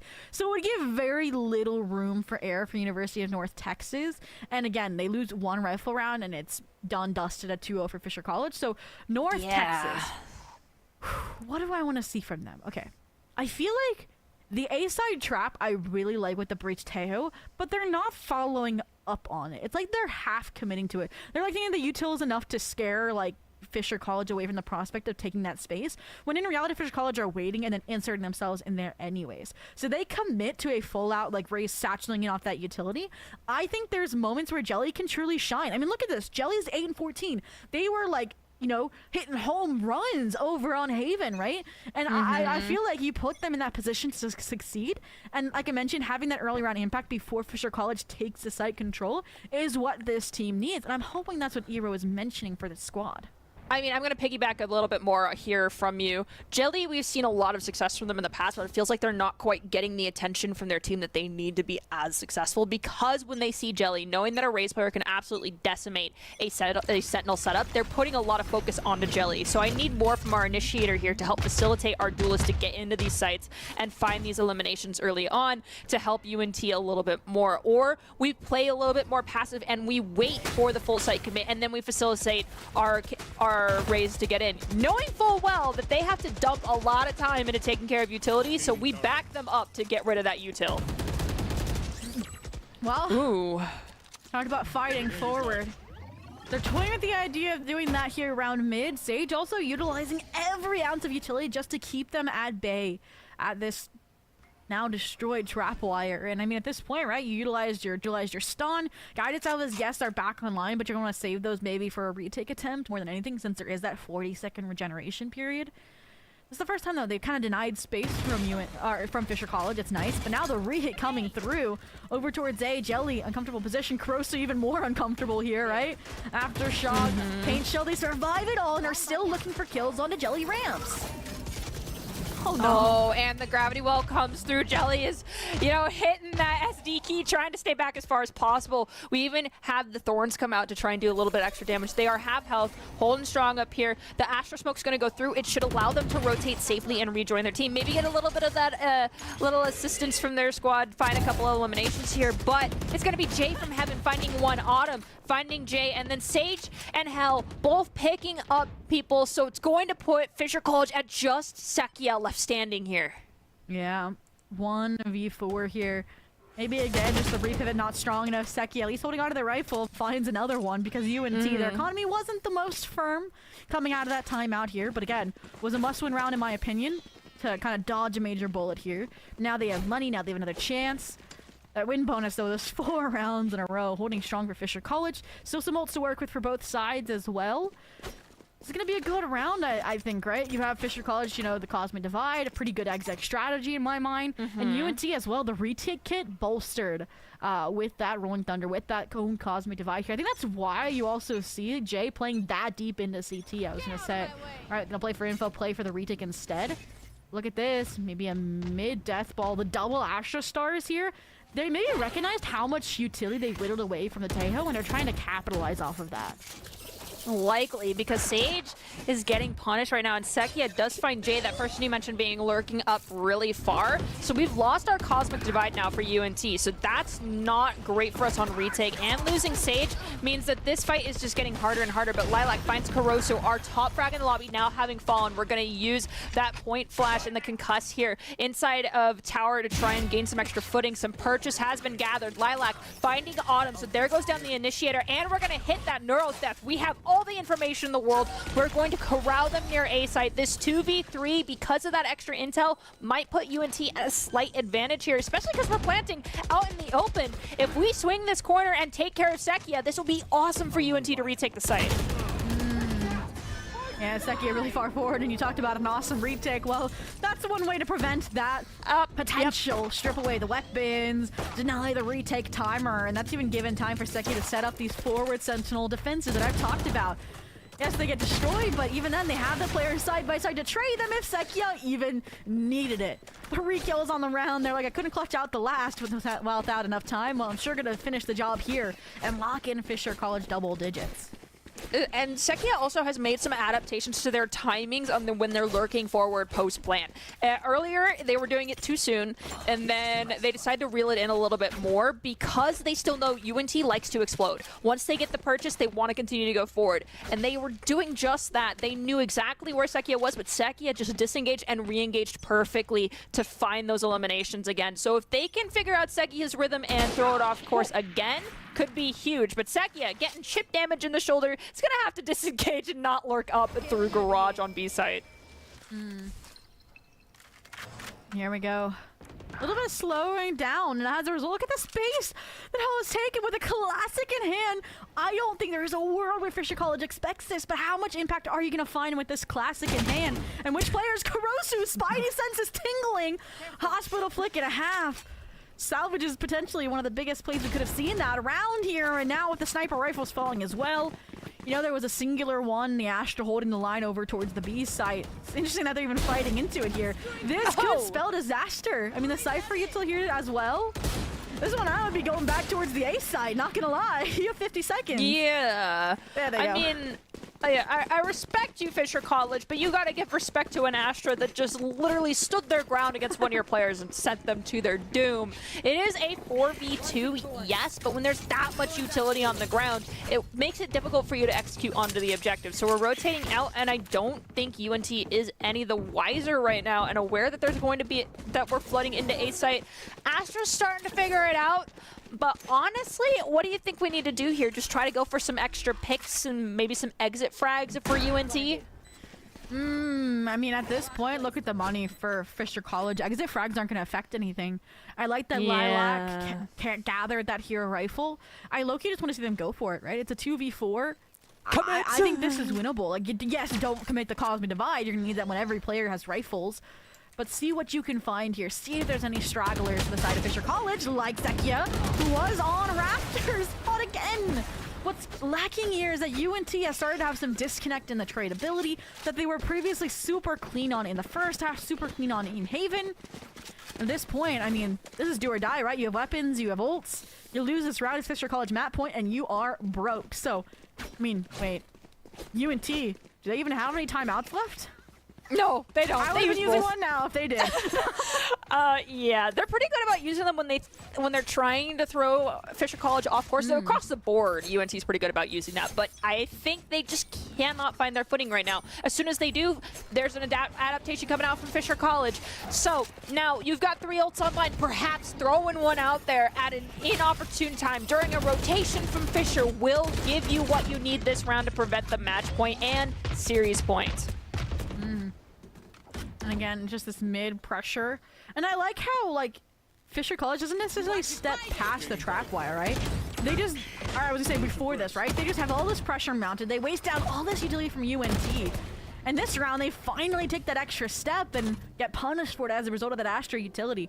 I mean, look at this as well, like the funneling here. I like the Cosmic Divide as well, just to keep this space, prevent any ults from having sightlines like the Raise Rocket. I even like this Trapwire in mail from Sekia. Now, this is a beautiful ult, because I was going to say you can go towards the A site, but Spike is down in enemy territory. Jelly has popped the Raise Rocket, and they're on their way to a 4K clutch. And they get a two-hitter clip on top of it. All right, so 2 rounds ago, I mentioned I needed more from Jelly, and I didn't call it out, but Jelly had yet to find an elimination since then. They were really struggling. So to see them go from bot frag on their team to second frag in 1 round, that was incredible. We need that type of energy. This is why I said you facilitate Jelly, you win the round. Yes, Jelly was the last player standing, but all the utility was gone, and Jelly still had everything in their back pocket. Oh my gosh. And I mean, I that's an insane, like, just, I would feel like not even just a confidence lift, but a much needed one. Again, that was going to be like the final nail in the coffin, like start the funeral proceedings. And now, I mean, it's a second chance, 2 rounds to go. You still have Armageddon, you still have Cosmic Divide. Fisher College dipped all the way into the archives there, thinking they were going to win that round out and lock their ticket in towards Texas to CECC 2025. And now, I mean, serious chance we get to see Fractures here. They're just trying to run back the same strategy, but this time no Trapwire, no male presence. They know now that the Astra has a pretty good hold of that space. I like the idea here. They deposit the jet. We talked about Kurosi's kind of this uncharacteristic lurking duelist, and I mean, let's see what they're able to find here. Jelly, just keeping an eye on Vent, anticipating a rotation. I think both of our duelists are going to be kind of in a stalemate formation over there. Unfortunately, as I'm mentioning that, both of them start to make their way towards A site at the wrong times. Valorant timing at its finest. Jelly gets met by Autumn, so we've lost one of our players, Fisher, with the advantage. We hit that Rolling Thunder. Actually, no, we hit the Armageddon. Sage finds one with it and finds Autumn in the crossfire, as well as Kurosu. Absolute pop-off moment for our Sentinel players, our initiator. But Marina shuts down that pop-off. Lilac returning the favor. It is just going to be the Vice left standing here for Fisher College. Oh, but now 1v, I was going to say, too, and they were given the 1v1 against Lilac. UNT taking some chances, but it works out. They get to double digits here as well. And my question is now, how long does Fire Knight sit on Fisher College's last timeout? And here it is. The answer sprung forth alongside that timeout. And I do like it here because, again, you haven't reached that 12th round. You haven't reached that security of an overtime, right? And the money, the reserves, that you had tucked away, the rainy day fund is starting to get a little bit lower. I mean, you're going to have one more bite after this, but again, that would be UNT reaching 12 versus your 11, right? So you want to get that 12th locked in before it's too late, and then let your trust in your team, right, to get you over that finish line, whether it be, in regulation, or then you get to have another word in overtime, right? Also, the one thing I want to point out here is that every timeout you take is also a timeout for the enemy team. So UNT probably actually will benefit from this timeout as well, because they need to figure out what the heck they're going to do with Jelly right now, because Jelly pops off when they're able to pop off, but is also broke right now. So what are we going to do? We don't have that showstopper online. We have Lilac with the Neuro Theft as well as this Cosmic Divide. If we can find an elimination off the heels of Hell, because Hell has been a great initiator and powerhouse for this squad to get in, get some information in conjunction with, maybe perhaps we throw out that drone and we try to, lock out abilities for people. We could pick up a gun for Jelly, but it looks like we're going to opt to go with a full buy commitment here. No, we're going to go with the Bulldog, but we're still sitting at that 0 in our bank account, a feeling I am too familiar with. But I digress. How are we going to facilitate Jelly here, who's got the less firepower on top of the firepower problems we've already been experiencing? Well, glad they're not deathballing into the B side, because look at how hard of a counter UNT set up. Like, that was, I think, what the timeout came away with from them, was they thought this was going to be maybe a quicker beat hit instead of a slower approach from Fisher College. But Fisher College just turned it down even slower, right? Before, they were pretty quick to claim the mid space, and then they were, like, flexible, moldy, malleable off that. And unfortunately, Jay is just so picture-perfect clean, pixel cut to find those 2 kills. And I mean, look at this as well. Lilac has eyes on Sekia. The 2 players were trying to find those refracts mid. Some hero has to arrive from the ashes here for the side of Fisher College. and Hell has just spotted and dinked Marina, so they are maybe taken out of the candidacy list here. CECC's position spotted. They've been dealt with as well. Oh, this is getting rougher and rougher. Manifest trying to make their way over towards the A site, but that space was lost from Sekia's grasp. Now they have to group up the trade ability onto Marina. UNT want their 11th here, Nerdy. I'm manifesting a map 3 as much as I can right now as Marina gets pop flashed and the immediate swing from Hell is strong. We find the elimination. Fisher College is once again just manifest left standing. We throw out the thorns, they get destroyed, so we know at least one person is down there, but we don't expect them to come up the ropes. It was Jay, one of our very, I say this in the nicest way possible. Jay has an ego, and they deserve it most, like 99.9% of the time they're winning their duels. They do things that, like, you're like, wow, that's risky. They don't care. They will dry swing an angle, and they will go after you. They've done it more than once. They did it on Haven multiple times on defense and offense when one of their teammates was planting. I respect it, and if you know where Jay is at, you need to watch that angle like a hawk. And I'm so glad that I called him out as my MVP, even though they lost that map, right? Because they are definitely, I think, holding up to that name now, right? UNT needed somebody to help turn this map around in these last few rounds in order to get back to this 11-11 mark, where there's a chance at OT, or I should say a chance at even just stealing OT away from Fisher College on this map. After, again, what was a... I'm trying to do my math. A 7-5 half, right? A 4-round win streak from Fisher College. I think surprised everybody when looking at this composition. And, I mean, it is brutal to have a tech pod like this when you're on a 3-round streak, to say the least, right? Like, again, just having the chance to have a breather. This can be a major momentum stall. Like, even if you can't talk to your teammates about strategy, it can take a lot of weight off of you just to breathe, right? Outside of the situation. The pressure of this being a CECC May Madness Texas qualifier. I mean, I think that gives you all the reason to not only stand up and breathe, but also to understand that, like, hey, we need to fight to the finish here. We can't give up just because, like, honestly, when we had Fisher College hit double digits here already on Split, which was a map that I kind of leaned more into North Texas on anyway, when things were starting to favor Fisher, I do genuinely think one of those timeouts, there was a moment said or shared amongst the team of, hey, we're not down and out yet. We still have to fully finish out this map. It's not done and dusted until the GG is on the screen, and it is 2 maps in favor of Fisher or 2 maps in favor of us, because they have come alive. I think coming off the heels of that clutch that came out from Jelly, while we've not seen Jelly continue to pop off like that, it gave that team the spark and the inspiration to continue to try and execute well on these sites, and that's why we are so close now here on Split. I think that's so cool, because that was kind of the story for Fisher as well with Kurosu over on Haven, right? So it's showing these continuities between these teams that are very different on paper in terms of their approach, in terms of their compositions on this map, but they still have that same kind of mentality, that same synergy as a team. And again, these are 2 squads that have been playing together for now like multiple semesters, minus maybe a tweaker here too for the Fisher side. But regardless, I mean, 11-11 here. We talked about how, okay, it was kind of like back and forth ping-pong-esque the last time these 2 teams faced off in a Roar Series upper bracket last semester, where it was like a 13-3, a 13-10, a 13-8. But like, it's been consistently close here so far. So either way, both teams improving immaculately, I should say. And we'll see if either has the strength that they need to bring it to a close before we get to overtime. And not to be that person also, I just need to throw this out there. Leighton is in the chat room with us, so it's furthering my idea that we're probably going to go to Fracture. Thanks, Leighton. Appreciate you. Be gone.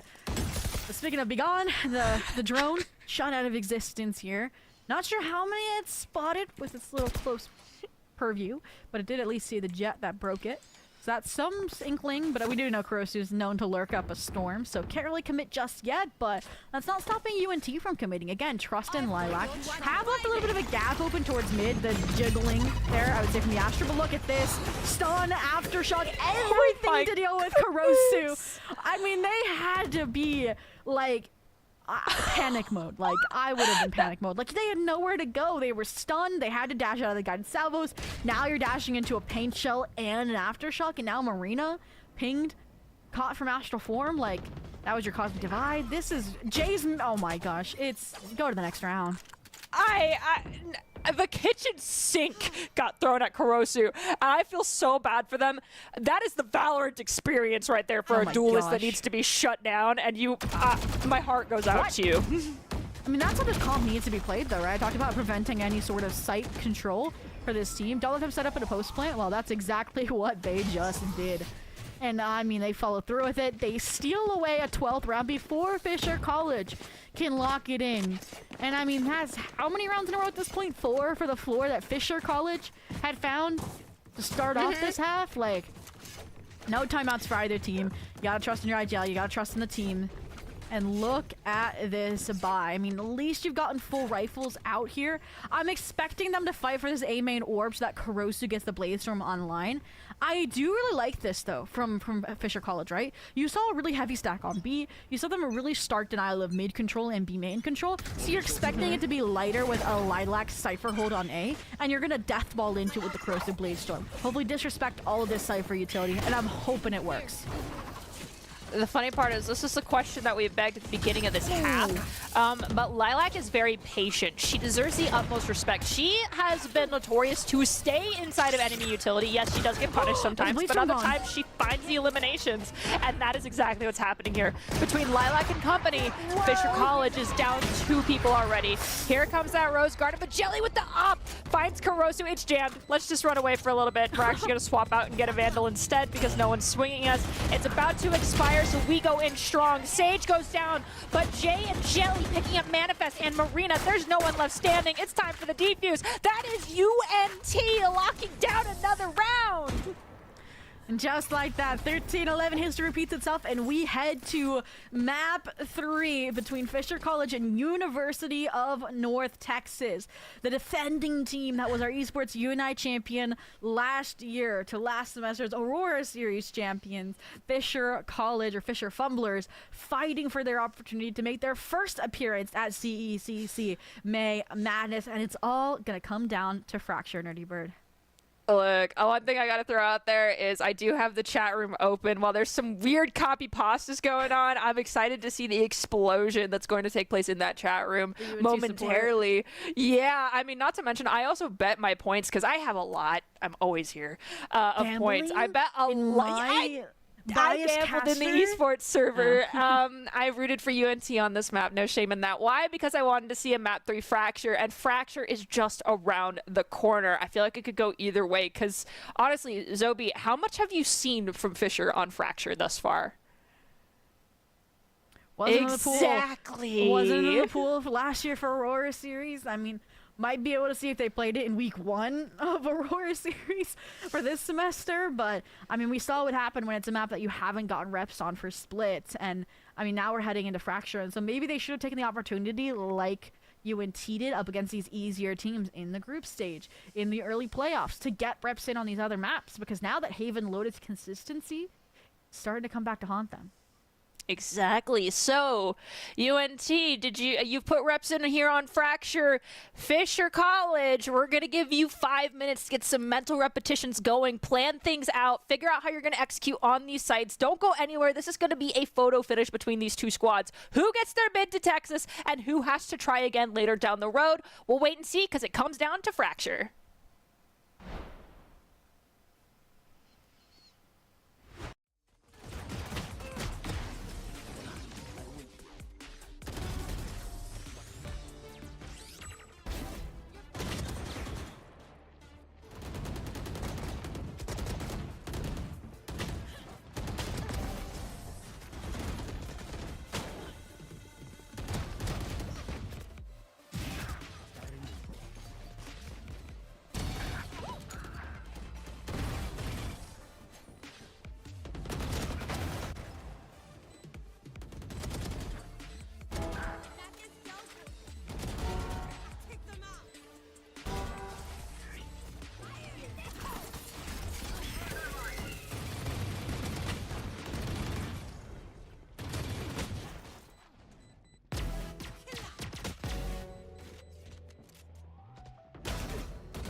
Good evening, everyone, and welcome back to this Esports You and I broadcast. My name's Nerdy Bird. Alongside me is Zobi, and we are about to witness a fight to the finish between our two teams here that are competing for the title of champions and to punch their ticket to CECC May Madness. Right now, it is the Fisher Fumblers taking on UNT. First map, 13-7 Haven, went in favor of Fisher College, and then UNT, an absolute dominant powerhouse on split, walked away with a 13-11 victory in their back pocket, and now it all comes down to Fracture. And right now, we have almost no data to work with on Fracture when it comes to Fisher, right, Zobi? Yeah, it's another one of those maps where, like, there's pretty good reps, even if it's, like, one rep for the side of University of North Texas, where, again, it's another aggressive Tahoe comp, right? And I'm worried that, again, that play style conflicts with the nature and how we've seen, standard maps get played by the squad that is Fisher College. And I'm hoping that Fisher Fumblers then coming into Fracture are going to go for, I would say, something more standard than a double senti. And I mean, it's Fracture. I feel like it's more decisive on, okay, trap plays, take space with your lurk players than we saw over on Split. And I'm hoping that simplicity works in their favor. Well, we'll have to see if they go back and fall into those tried and true compositions of old, or if they try to go toe-to-toe more or less with that very spearheady, aggressive composition power that's going to be coming out from UNT. As we hop into Agent Select, we do actually see UNT going with that double initiator yet again. They're going to have KJ coming in for Lilac on KJ, Jelly again on that raise. I hope this time around we see a little bit more action from our raise. And on the flip side of things, Caruso, I'm just not going to trust this for the meantime. I understand it. I am going to trust it. I want to know why. I know that there's a... Go for it. I know that there is traditionally that matchup happening with the Neon, and I want to say it's the Breach here on Fracture. Yeah, so we are going to trust it here for Kurosu. But would you have leaned into the Neon or a different duelist here if you're a Kurosu?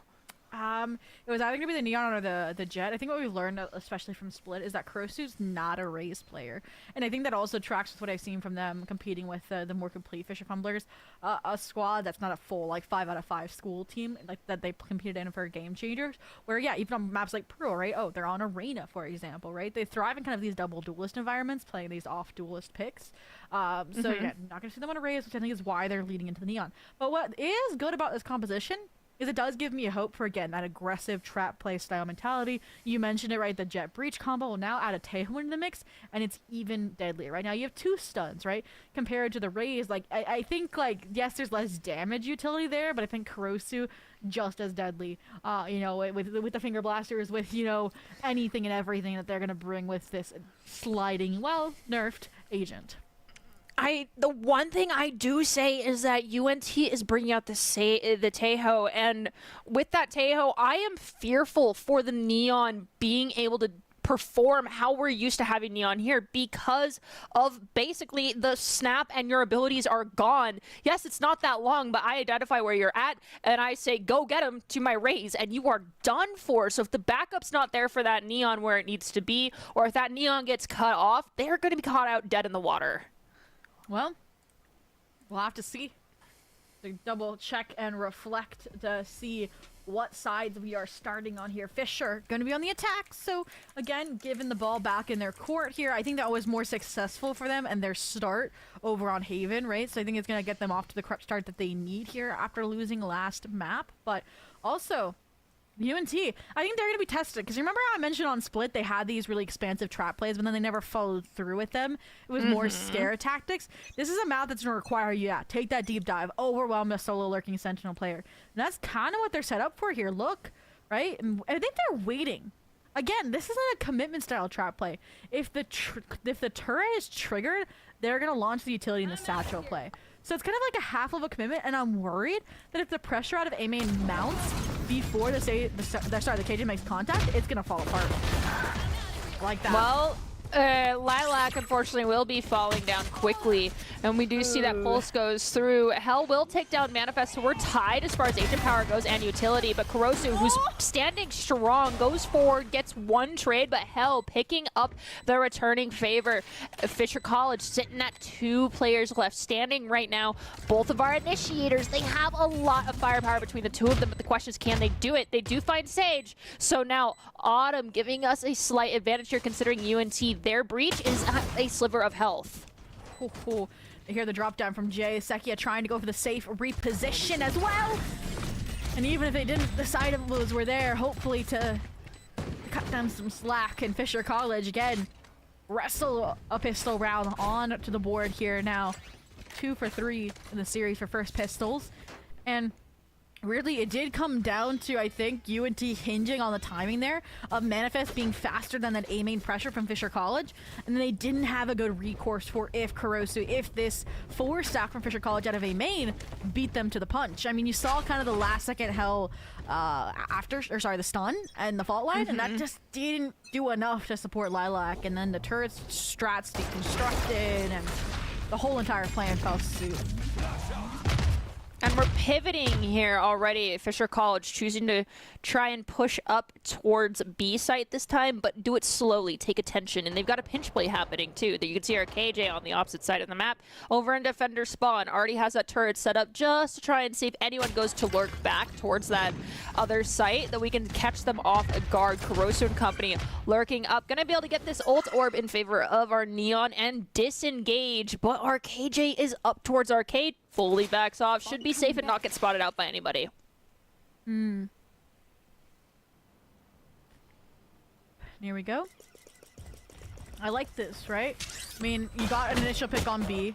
And I think like the kind of like mental my IGL, because now I'm in collegiate GC, has instilled in me, is you get 1 kill, you rotate. You get 2, you stay.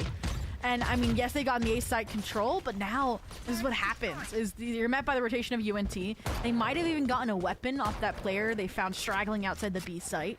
Now they're set up for a full flood style retake, and that's where this utility thrives for North Texas, even without a duelist.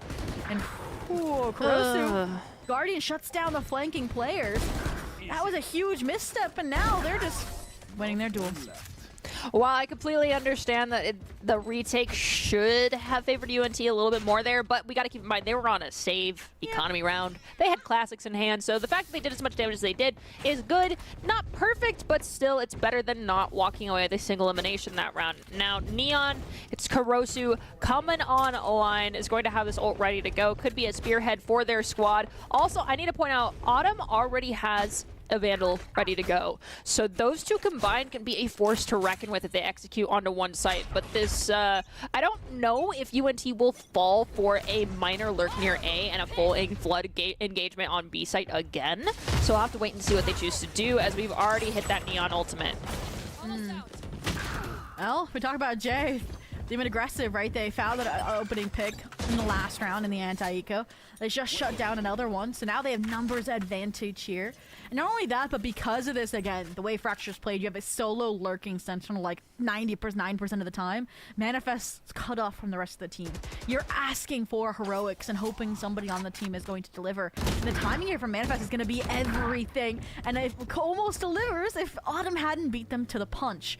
Regen shield coming back up. Gonna survive a bullet or 2 here. Guided salvos as well, just to secure a safe plant or accelerate the agenda for Jelly, right? Paint Show, dive in to the corner, tucked away. They're waiting for a mistake. And look at this. Manifest doesn't want to make it.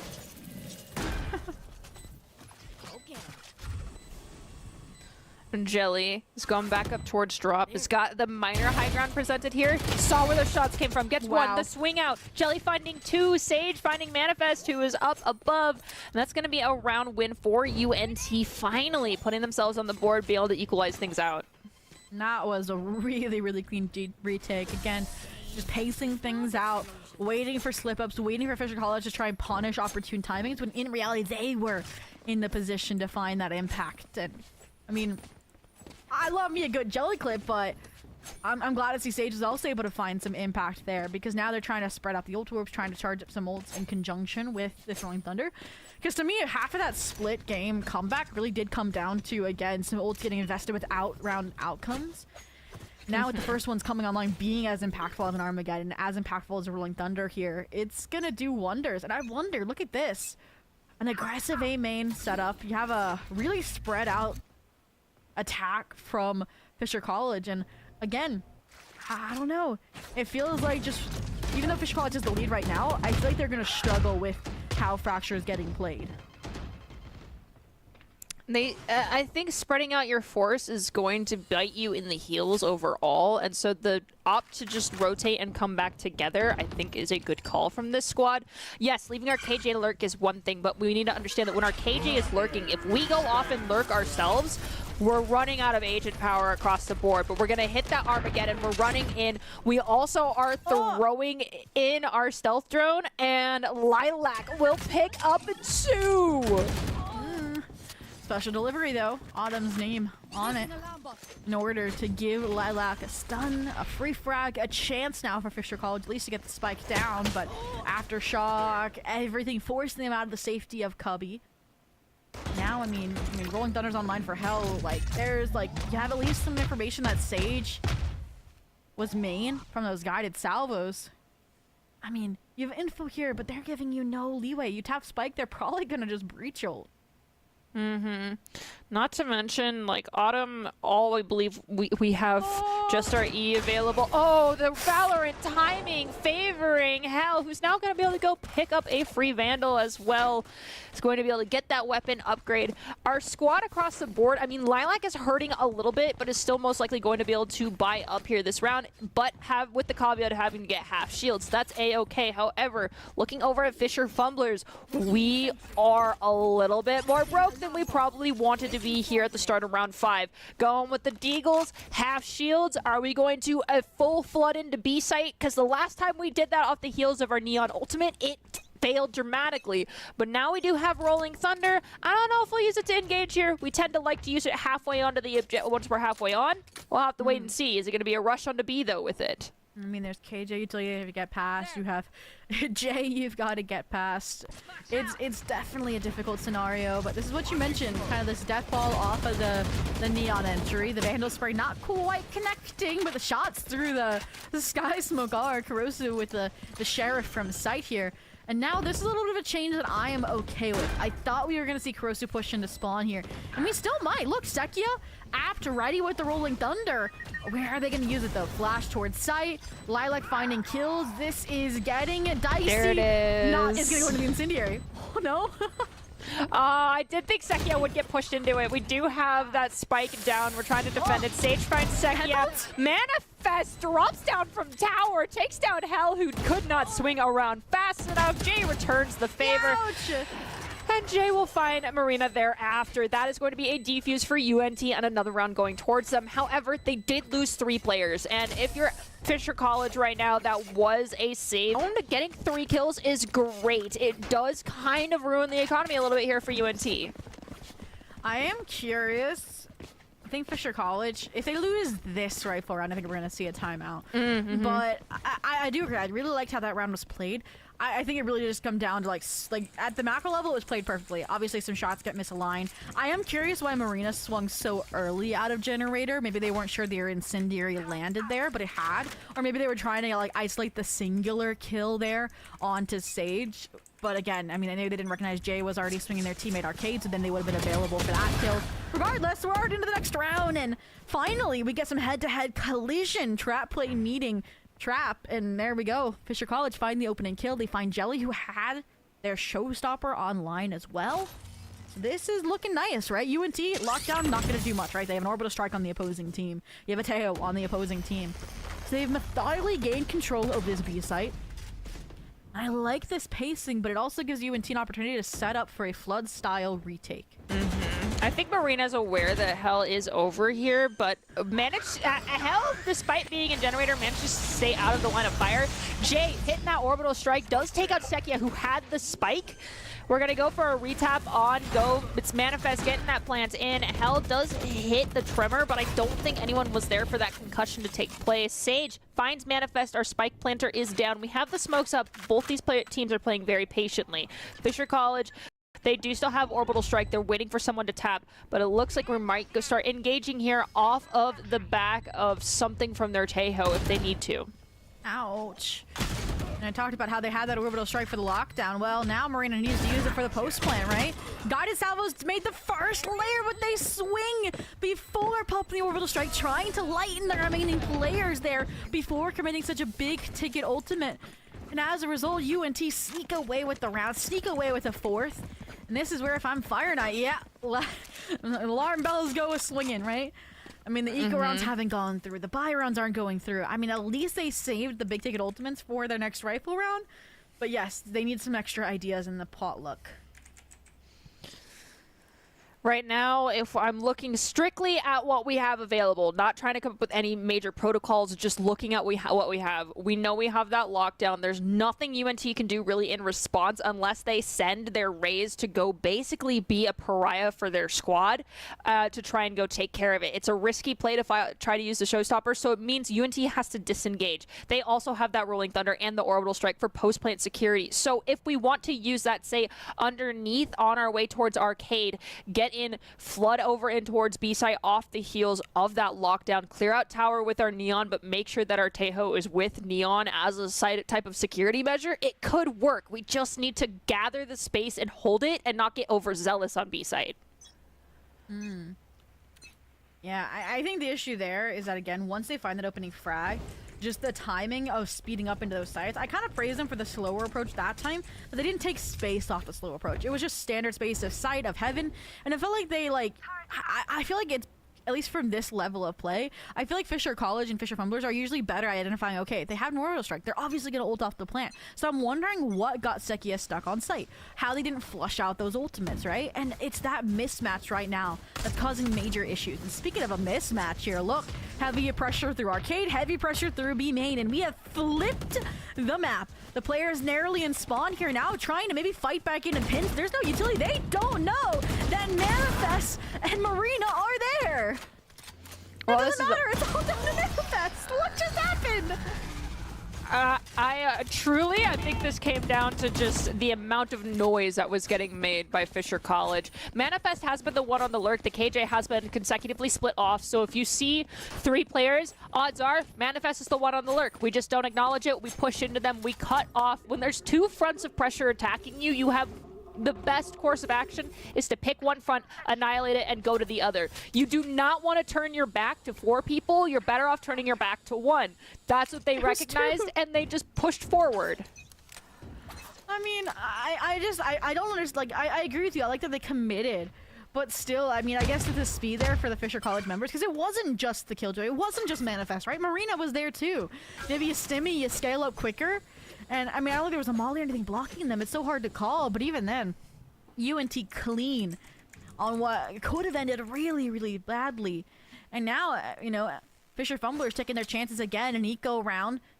Gambling that, okay, maybe they aren't going to go aggressive Arcade again. It's an eco round. We don't expect a trap play. We expect maybe more, you know, reservation out of this team. But that's anything but. Look. Grouped up already for the B retake, heavily clearing out already. Spawn here, they know this is a B exec, and I like the spawn fight, but again, I was gonna say worse weapons, but utility, good. Should be weapon collected. 4v4, they still have ults.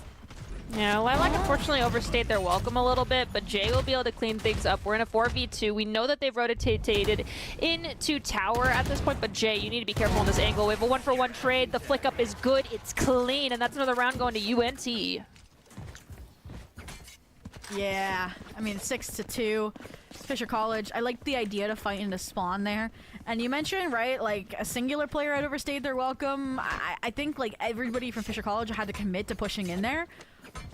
Oh, and I was talking about Lilac. Yeah, I mean, I don't think they expected that many players necessarily. I think it's the issue there. Like, that was a good eco strat from Fisher.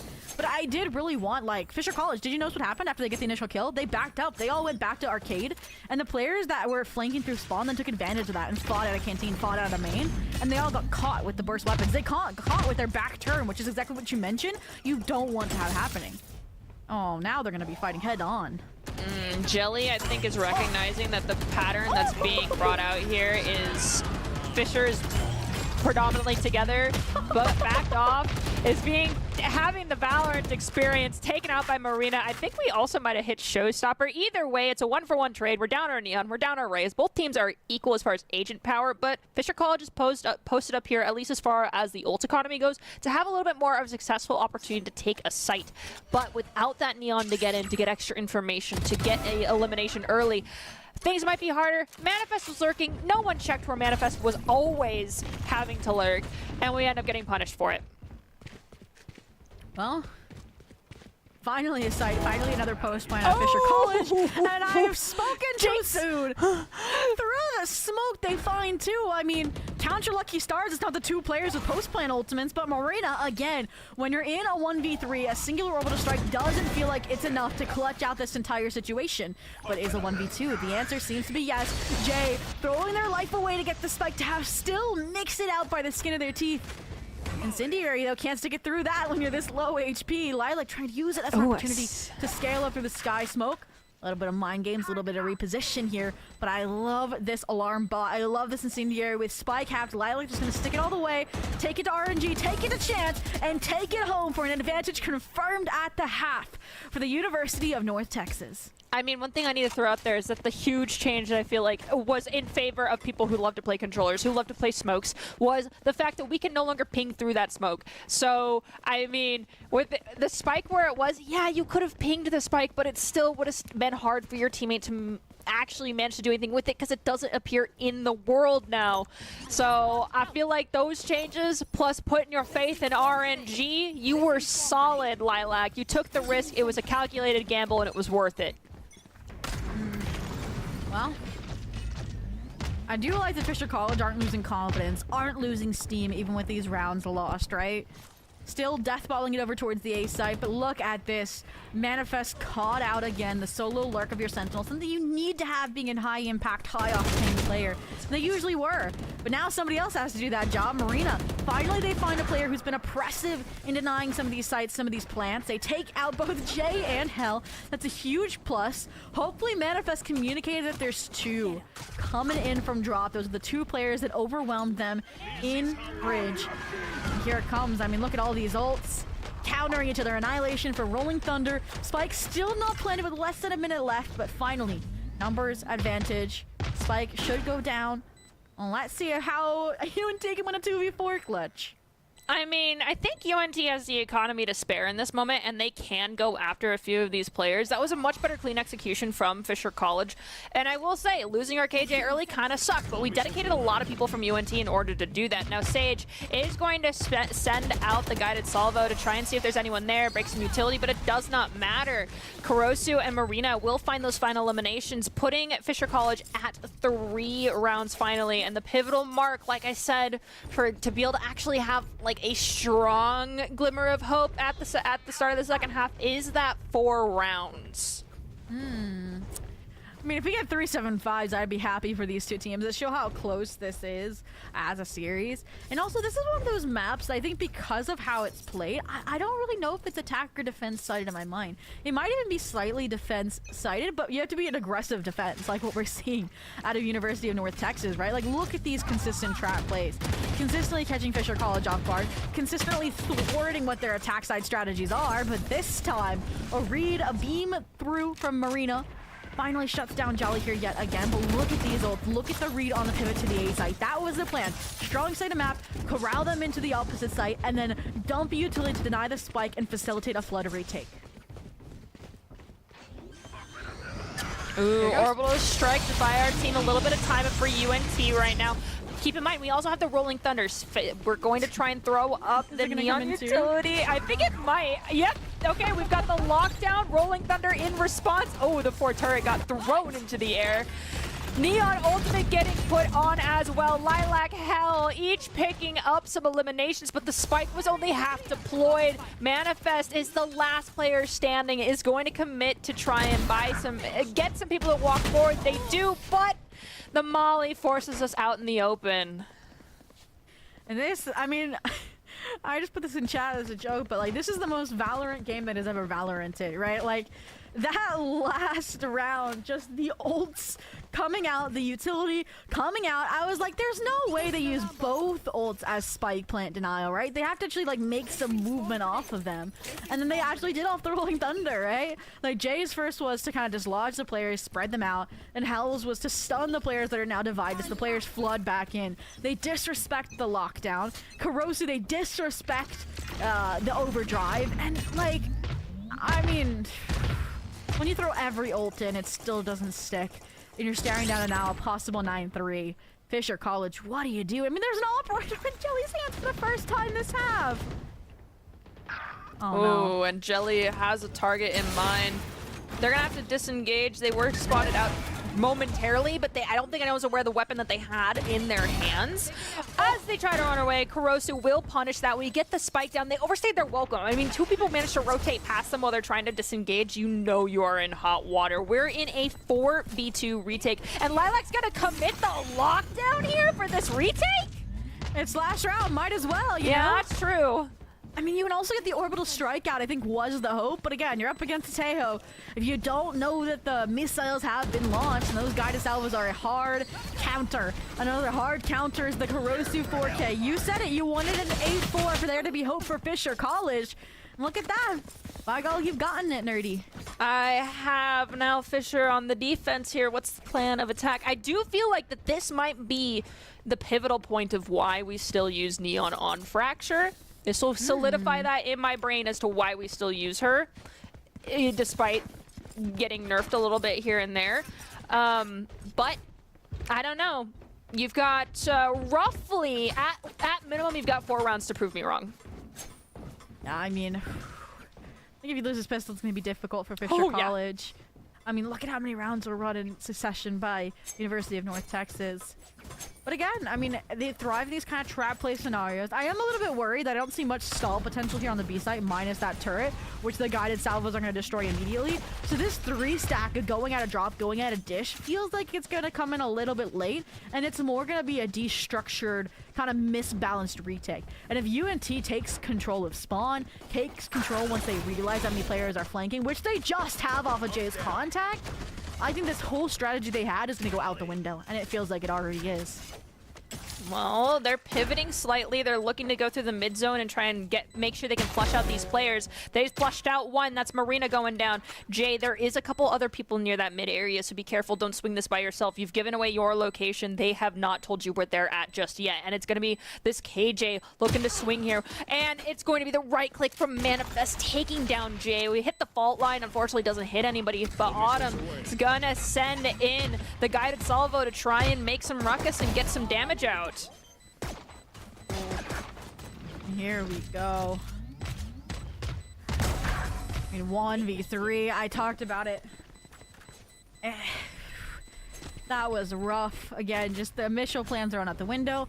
I think if they were going for a pinch play like that on the pistol, like, I don't know if the play was, again, maybe kind of similar to what UNT was doing, which is catching out the single solo lurking sentinel, just more offensively. And because they were going for a B hit, it kind of threw out the window. But then that's the case, then you shouldn't follow through. You need to reroute through spawn, get to your team faster. Because, again, that was such a strong choke point that Jay played beautifully, right? Search for a pick, smoke it off, molly it off tonight, any kind of retake potential, so your team has maximum time to reposition, spread out over the site, identify, eliminate the additional players, and you are swimming. Now look at this though. The gamble stack correct here from Fisher. Fumblers on the B side for this utility, this entry. Manifest just panicking. The players with Arcade maybe getting the proper timing to wrap around, but you run into stage with a Vandal. You run in the Spectre spray down, and it's all down to Autumn in the 1v5. Oh. UNT, the first to hit double digits, and Fisher College holding on to these 4 rounds that they got in the first half. I mean, things are not over yet. Finally, they should be able to buy up significantly here. I don't know what Kurosu did, but Kurosu's economy is not great. Manifest, I get it. That's normally standard here for a Sentinel player to end up having to buy half shields at this point in time. I feel like it's either Senti or Initiator who's stuck in that type of situation, or I decrease my utility and my my toolkit, so to speak, in order to have full shields, or I opt for the half shields. So I think half shields is the right way to go in this situation as we're looking to push through towards Arcade. This is what I wanted to see out of the pistol, right? You have something like a Tejo, somebody who has delay utility to buy time for the players that were pushing out a dish, were pushing out a drop here.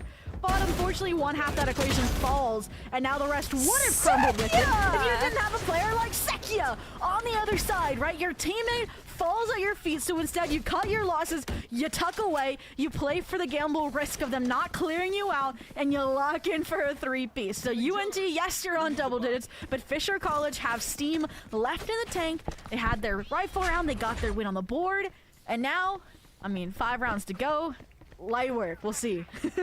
5 rounds perfectly executed. They don't give a single one over to UNT. I mean, if they can get this, especially if they can just get this second round back to back, they're going to break UNT's utility, economy, and that basically guarantees them a third, if not a fourth round after that.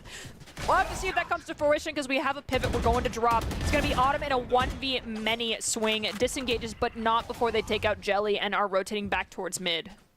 And I would say that's a big shutdown for UNT, but the amount of times I feel like I've seen Jelly get first blooded this map, and then UNT still pulls out a round win, I'm gonna say a lie. I'm gonna be a liar if I say that here, because they're so good at rebounding, and they have such a strong kind of spread out team in terms of firepower here that it's been really nice to see. And now even here, right, they lost Jelly, their initial plan falls, they go back to a more of a default, right? Find an opening, whether it's from your lurking Sentinel player, Lilac, who's over towards A, whether it's re-clearing with the drone to see who's over towards the B site. The only thing that could possibly foil them here would be Manifest Utility and the presence of this Brimstone of Marina here to help aid this site control. There's a lot of utility on this site. We need to be aware of it. We're going to drop out that utility from Martejo and fake out the B site commitment, but I don't think anyone believed it. Neon is pushed up really far and is going to get caught out here. If we don't clear this angle, Kurosu is huge. If Kurosu gets spotted, we're in hot water. We send out the guided salvos to try and buy our Neon a little bit of extra time, but Kurosu is waiting patiently, doesn't get cleared, but gets to Jay following up with 2 more kills. In the words of North Star, our protocol is Jay go kill, and Jay does just that. I mean, you mentioned time, right? Buying time for Kurosu, who was stunned. Well, as you mentioned that, there was 15 seconds left on the clock. So I'm looking at Autumn, I'm looking at this special delivery, and I'm saying, wait a minute. If those players are stunned, they can't get to site, they can't plant.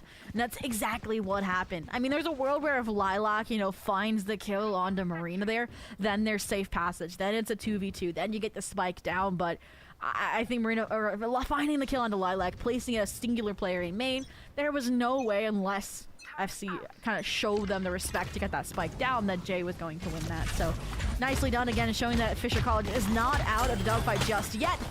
Like, speaking of not running out, not out just yet, UNT deathballing into the B side, gets control at the cost of Sage. That's your post-point weaken.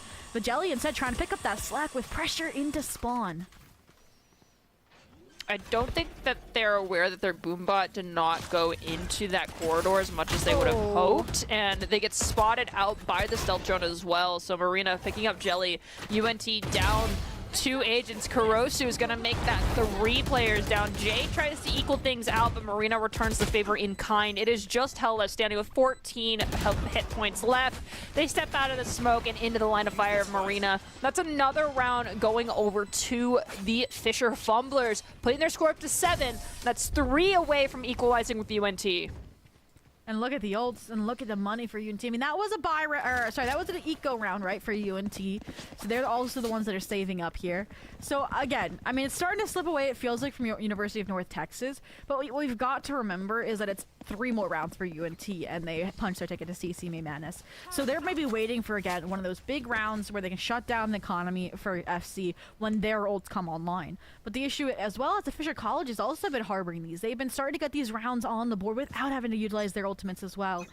Ooh, and this might be the tide war that finally shifts the agenda. Head-on collision we saw last half. We're gonna orbital strike to force people in the line of sight. Sakia finds one, but Hell returns the favor in kind. Not sweating under the pressure, Marina will take out the Tejo. Sage is going to be eliminated, but UNT is up by 1 agent, and they also have not one, but 2 huge post-plant ultimates. They can choose to use either of them, or just play for the tap, swing together, and get these eliminations, and eco those ultimates for a later round. And I mean, I liked the theory of the idea from Fisher College there, right? Double down, lock in with the orbital strike and the annihilation there. But I feel like they had a misunderstanding of the dispersal of players or a mistiming between the two, that it didn't have that impact. And UNT had such a large window to fight in here. And now it's a 2v2 where Marina's low HP, University of North Texas have these massive post-plant ultimates. And I feel like the last space they're going to clear Jay out of is your own spawn. So yes, I mean, oh my gosh, no way. Hell! No way, that's just instant goodness. injury. Yeah. Did they lose their gun to the spike? No. Oh, Hell, you were close to visiting that place that you are named after because of that molly, missing by an inch. That's tragic for the enemy breach, well, Brimstone, but so good for you. That was just some trigonometry in your favor. I don't know, but that was insane to say the least. And I talked about how, okay, the ults were kind of favoring an FC comeback. Well, they kind of blew them all out there, minus the overdrive. And I mean, hey, this is something I've seen from Fisher College. They never give up after just one try. So again, trying to fight aggressively in a B main, but this time they know when to cut their losses. They know when to fall back. And Jelly looks like they have wall lagged at the point they're tracking Caruso around this B site and repositions. And now they're even just scaring them off the site with the showstopper. This is just oppressive. And they still find an opening kill, making this now a 3v5 retake for UNT. They still have the Rolling Thunder for a post-plan option. Like, how do you get back into this if you are Fisher Fumblers, Nerdy Bird? I think if you're Fisher, you got to cut your losses this round. Don't play for the re-engagement. Yes, you'll be playing for the match point and series point for the entirety of this game from here on out, but you need to hang on to these weapons. Get a trade, get a pick here and there, but don't fully commit. And as I say that, we even hit the Rolling Thunder. Wow. Okay. All right, UNT, match point, let's go. Show me what you got. Can you hang on to it, or are you going to fumble the bag and let Fisher College yoink these away from you? I mean, okay. It's like that meme where it's like the offer you and I offer you this. And like, I don't know which one I would take, because Fisher College, you mentioned it, right? They should have saved the rifles. Well, then they would have had more than maybe 3 here going into map point, series point. But then, you mentioned it, they got the breach sold out, which is huge. I mean, I don't know if it's worth it though, because Lilac and Sage are also like 1 and 2 off of their own ults. So I mean, 5 rounds here, another, you know, major hurdle of ultimates you have to get by just to see overtime here. And this is still kind of a thrifty situation. Kurosu, please pop your overdrive. Why are you running it down with the freaking shard? This might be it! How is it a 2v2? The players are divided. Why are you taking the road? Autumn, please! Autumn, please peek it! Autumn, please peek it! You're joking! You're joking! I'm gonna cry. It's to anyone that caught that, yeah, I also could not hear that. Sierra, you just That's a reverse crashes moment. The entire time. Oh my gosh, and Marina is in the 1v2. Here's the plant at least, so they're on the right site. But there's 2 ultimates here. Like, you utilize them, yeah? You want to lock in your ticket to CECC May Madness 100%. this round. There's a world where Marina sneaks in unexpected and gets both, but the turret is up, the bodyguard and all. Can they break there in time? Please, Lord, yeah! Marina survives. Clutches for their team for another round to live, but we're still staring down match point, and I'm a little concerned about the economy for Fisher College. Let's see, when we hit the tab button here, yeah, things are not perfect, but they should be able to full buy this round. Now, on the flip side, that UNT, if they lose this round, they are giving up 2 more to Fisher College after that. Like I said, are they going to fumble the bag on this one and forfeit like 5 rounds back to back? They might if they're unsuccessful here. Bro, Nerdy, I don't know how you're so calm after that last round. I mean, one of us had to be. Like, I feel so bad for Autumn, like Lilac, that was insane, and then Marina, I mean, if you need something, I think, to carry you into that overtime if you're Fisher College, it is that Marina clutch. I mean, UNT, Annihilation Online, again, it feels so dicey that Fisher College is now playing for retakes, but this is a round where I'm okay with it, right? You have the Rolling Thunder here. Maybe if you were stuck in tower, would have gotten overwhelmed by the Tejo utility, by the Annihilation. You have the setup here to deny the spike, but again, these things can go south real quick, and then your chances at main mana slip with it. But this is clean so far. First player, Orbital Strike online, flush out the player's tower or site. Here we go.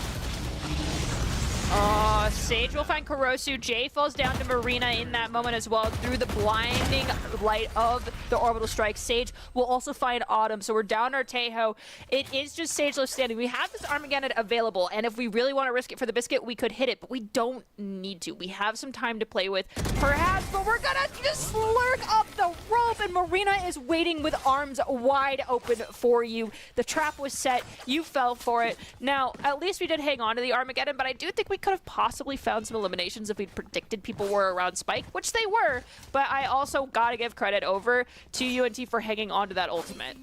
And I do like this kind of proactive timeout, right? Before you get to overtime. Like, you know you have at least overtime confirmed, and you want to avoid that at all costs. So, again, while you still have a bye here for this last chance before it likely is looking towards a tie, towards the last kind of opportunity to close things out, Coach gonna get a last word in. You still have, like you mentioned, that Annihilation can help you set up a site exec here. But what I think Ira's going to be pointing out here is more that the mentality for Fisher College has shifted. And I kind of spotlight this a little bit when I was hesitant about it, but now I see that's like purposely what Fisher College is going for, is this retake mentality instead. You still see them pushing out, but they're kind of doing it in like spots they don't expect UNT necessarily to be fighting for, like heavily. Like you saw like the Neon, right? Drop dish. They set up instead for that B retake where they were already positioned to flood back in, right? Off of that Rolling Thunder. Now the concern here is that they don't have ults like that every round. I mean, I could be a liar. I mean, Autumn and Manifest, each one off of theirs in this case scenario, but I do think that's working better for them than these head-on collisions or seeking these kind of like minuscule fights early on in the round. And I don't know. We'll have to see if that's exactly how Fisher College can get past the finish line. Look, I ain't making any calls early right now. I feel like it's still too early with UNT at 12, but Fisher College at 9. If Fisher College hits 10 digits, all I gotta say to UKJ in the chat room is you might want to start hanging on to your kidneys, because putting them on the line here is a little bit risky, because your team is starting to struggle a little bit. But we've got Hell going on a lurk with Jelly. This is what I like to see, these quiet, slight rotations, the adjustments, something we have not really seen from them in a while. They failed on this execution last time towards A site. They've fixed their mistakes. They go a little slower. They get the early pick, but they commit. You said earlier, one pick and you walk away, 2 picks and you stay. UNT says no, 1 pick and we stay because they think we're gonna rotate. And if they win it all with this half staggered by, that would be insane. Narrowly missing out on the 2 players flanking. They've left it all to Lilac. We'll see if she gets overwhelmed by this double swing about to come through. If the Stinger carries forward. Nope, overwhelmed. That's a player. Hell, on the other side of the map, though, is making work with their own Stinger. And just like that, it's all down to Marina. The 1v3 for the map. Spike planted. No ult to work with this time. An Incendiary, 45 HP, 2 smokes, and there's still an Annihilation. So as soon as they tap, you ult. Or even when you just make contact, doesn't matter. That glory is stolen away by Jelly. The final kill, the 13-9, 2-1 victory for the University of North Texas. And for the second year in a row, they are your esports UNI champions, getting a bid to May Madness CECC.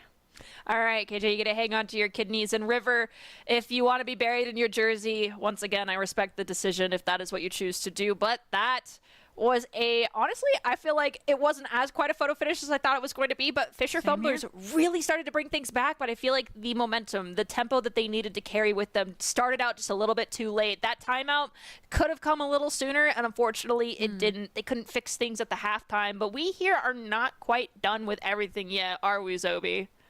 We are looking at the potential of an interview, which I would love to get to chat with somebody that we've known maybe from last year, from their journeys in Aurora Series and in CECC. I mean, it's kind of fitting because they are a Texas team as well, that they get to represent kind of their state and their school at CECC, so that's really nice to see. But again, before we close the chapter on this grand finals, and before we move on to UNT and their prospects at CECC 2025, going back to Fisher, all right?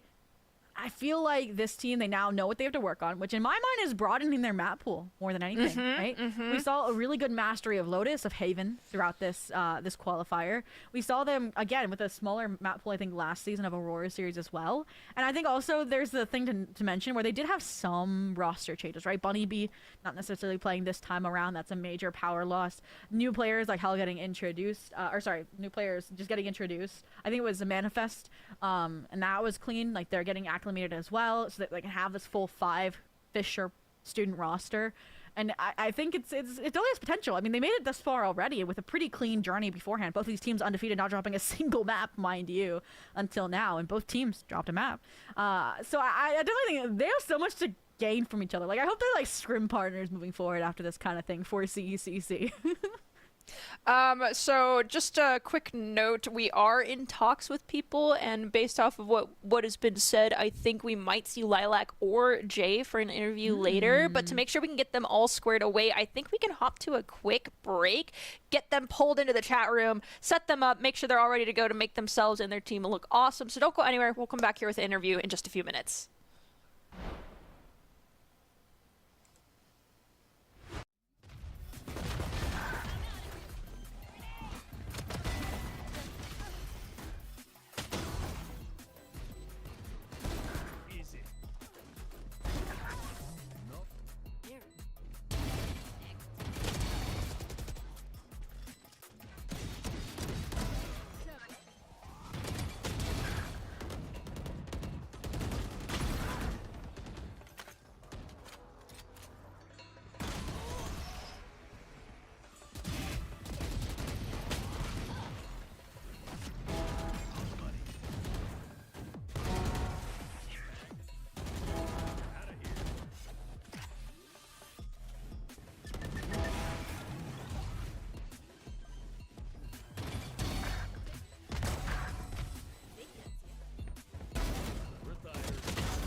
For the last time this evening, welcome back to the EsportsUn'I broadcast. I'm Nerdy Bird. Alongside me is Zobi, and soon you'll be joined by a third person on screen, one of the members of our team that took the champion title today. That is UNT, and their player Jay will be here to speak with us. But before we hop into that, Zobi, do you have any final thoughts about what we just witnessed on broadcast?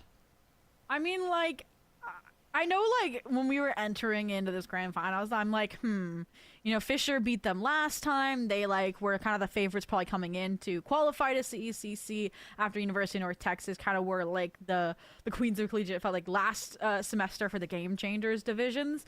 And I think just... it felt very poetic, kind of scripted, that I was like, wait, Jay's my MVP for Haven, even though they lost, and then they kind of stepped up again on Split and then on Fracture, and it's just insane that now it's come full circle where we might even get to interview them. Yeah, so without further ado, I think we can pull Jay here into the broadcast so we can all meet them as well. Woo! Jay, first off, thank you so much for taking the time to be here. And who else is all behind you, if you wouldn't mind introducing them as well? Yeah, no, I've got my whole team. We got our manager, Ellie. We've got Hell. We've got Lilac right behind me, and then Sage as well. Good to see everybody again, the new and the old faces. And speaking of new versus old, that's kind of where my first question actually comes from, because Jay, you're new to this team this semester, and you kind of mentioned kind of transitioning from production, like back-end work in esports with orgs like Optic to now becoming a frontline player. Walk me through how that happened, like the tryout process or anything. How did you come into collegiate competition? Yeah, so I played years and years of Counter-Strike, competed in that a while ago. I played some Tier 2 Valorant the first maybe year and a half of the game, and I took like a two and a half year break.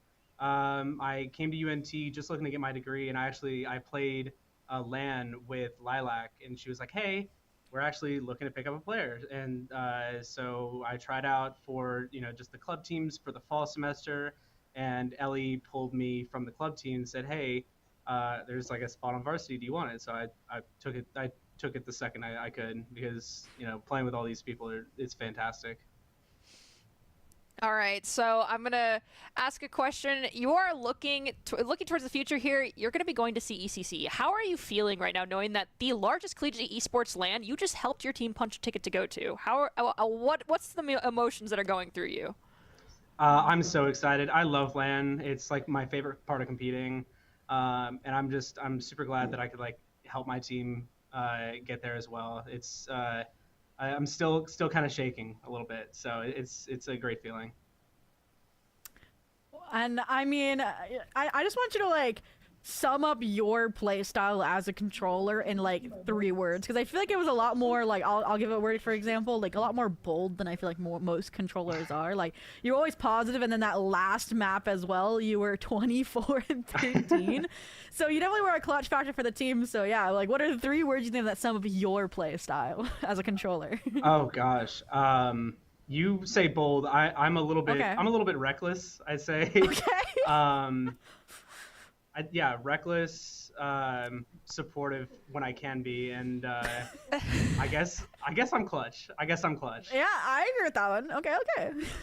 For a little extra context here, Jay, someone in the chat room said our protocol is Jay go kill and Jay gets the kills. So the plan was for you to be very bold. But my last question to you is there any shout outs you want to give, any thank yous to anybody that's been watching your team, anybody that you want to make sure that they get a little special nudge from you this evening? Yeah, absolutely. I mean, shout out to my girlfriend Jessica. She's awesome, so supportive. Shout out to the Dallas-Fort Worth Super Smash Brothers Melee scene. I know y'all are watching instead of watching Genesis, so I really appreciate that. And absolutely, final shout out to my team, my managers, and all that stuff. They're all my goats. I love playing with them so much, and I'm so excited to play LAN. Well, thank you so much for taking the time to join us here, Jay. I know it's not quite as late there as it is for some people watching, but I do know it's Sunday, so that means there's school tomorrow. So we'll let you go for the remainder of the evening and to enjoy your victory and prepare for what's to come down the road. Thank you so much. All right, Nerdy Bird. And with that, that does bring our esports you and I coverage to a close. Shout out to all the teams that took the time to come out compete. Shout out to University of North Texas making their second appearance now at the CECC May Madness happening later this year. But that's not all of the esports you May Madness action happening this weekend, Nerdy Bird. We actually, and I'm glad that Jay shouted it out, we have, the fighting game community super big in collegiate, and we have College Street Fighter Springs Playoff by Pagoda happening tomorrow starting at 9 p.m. EST on the Capcom Fighters and the Esports U Twitch channel. So super huge shout out to just the game title organizers for being this in tune with the collegiate community. So make sure you guys watch that top 16 play for their chance to earn a spot, just like University of North Texas did at May Madness.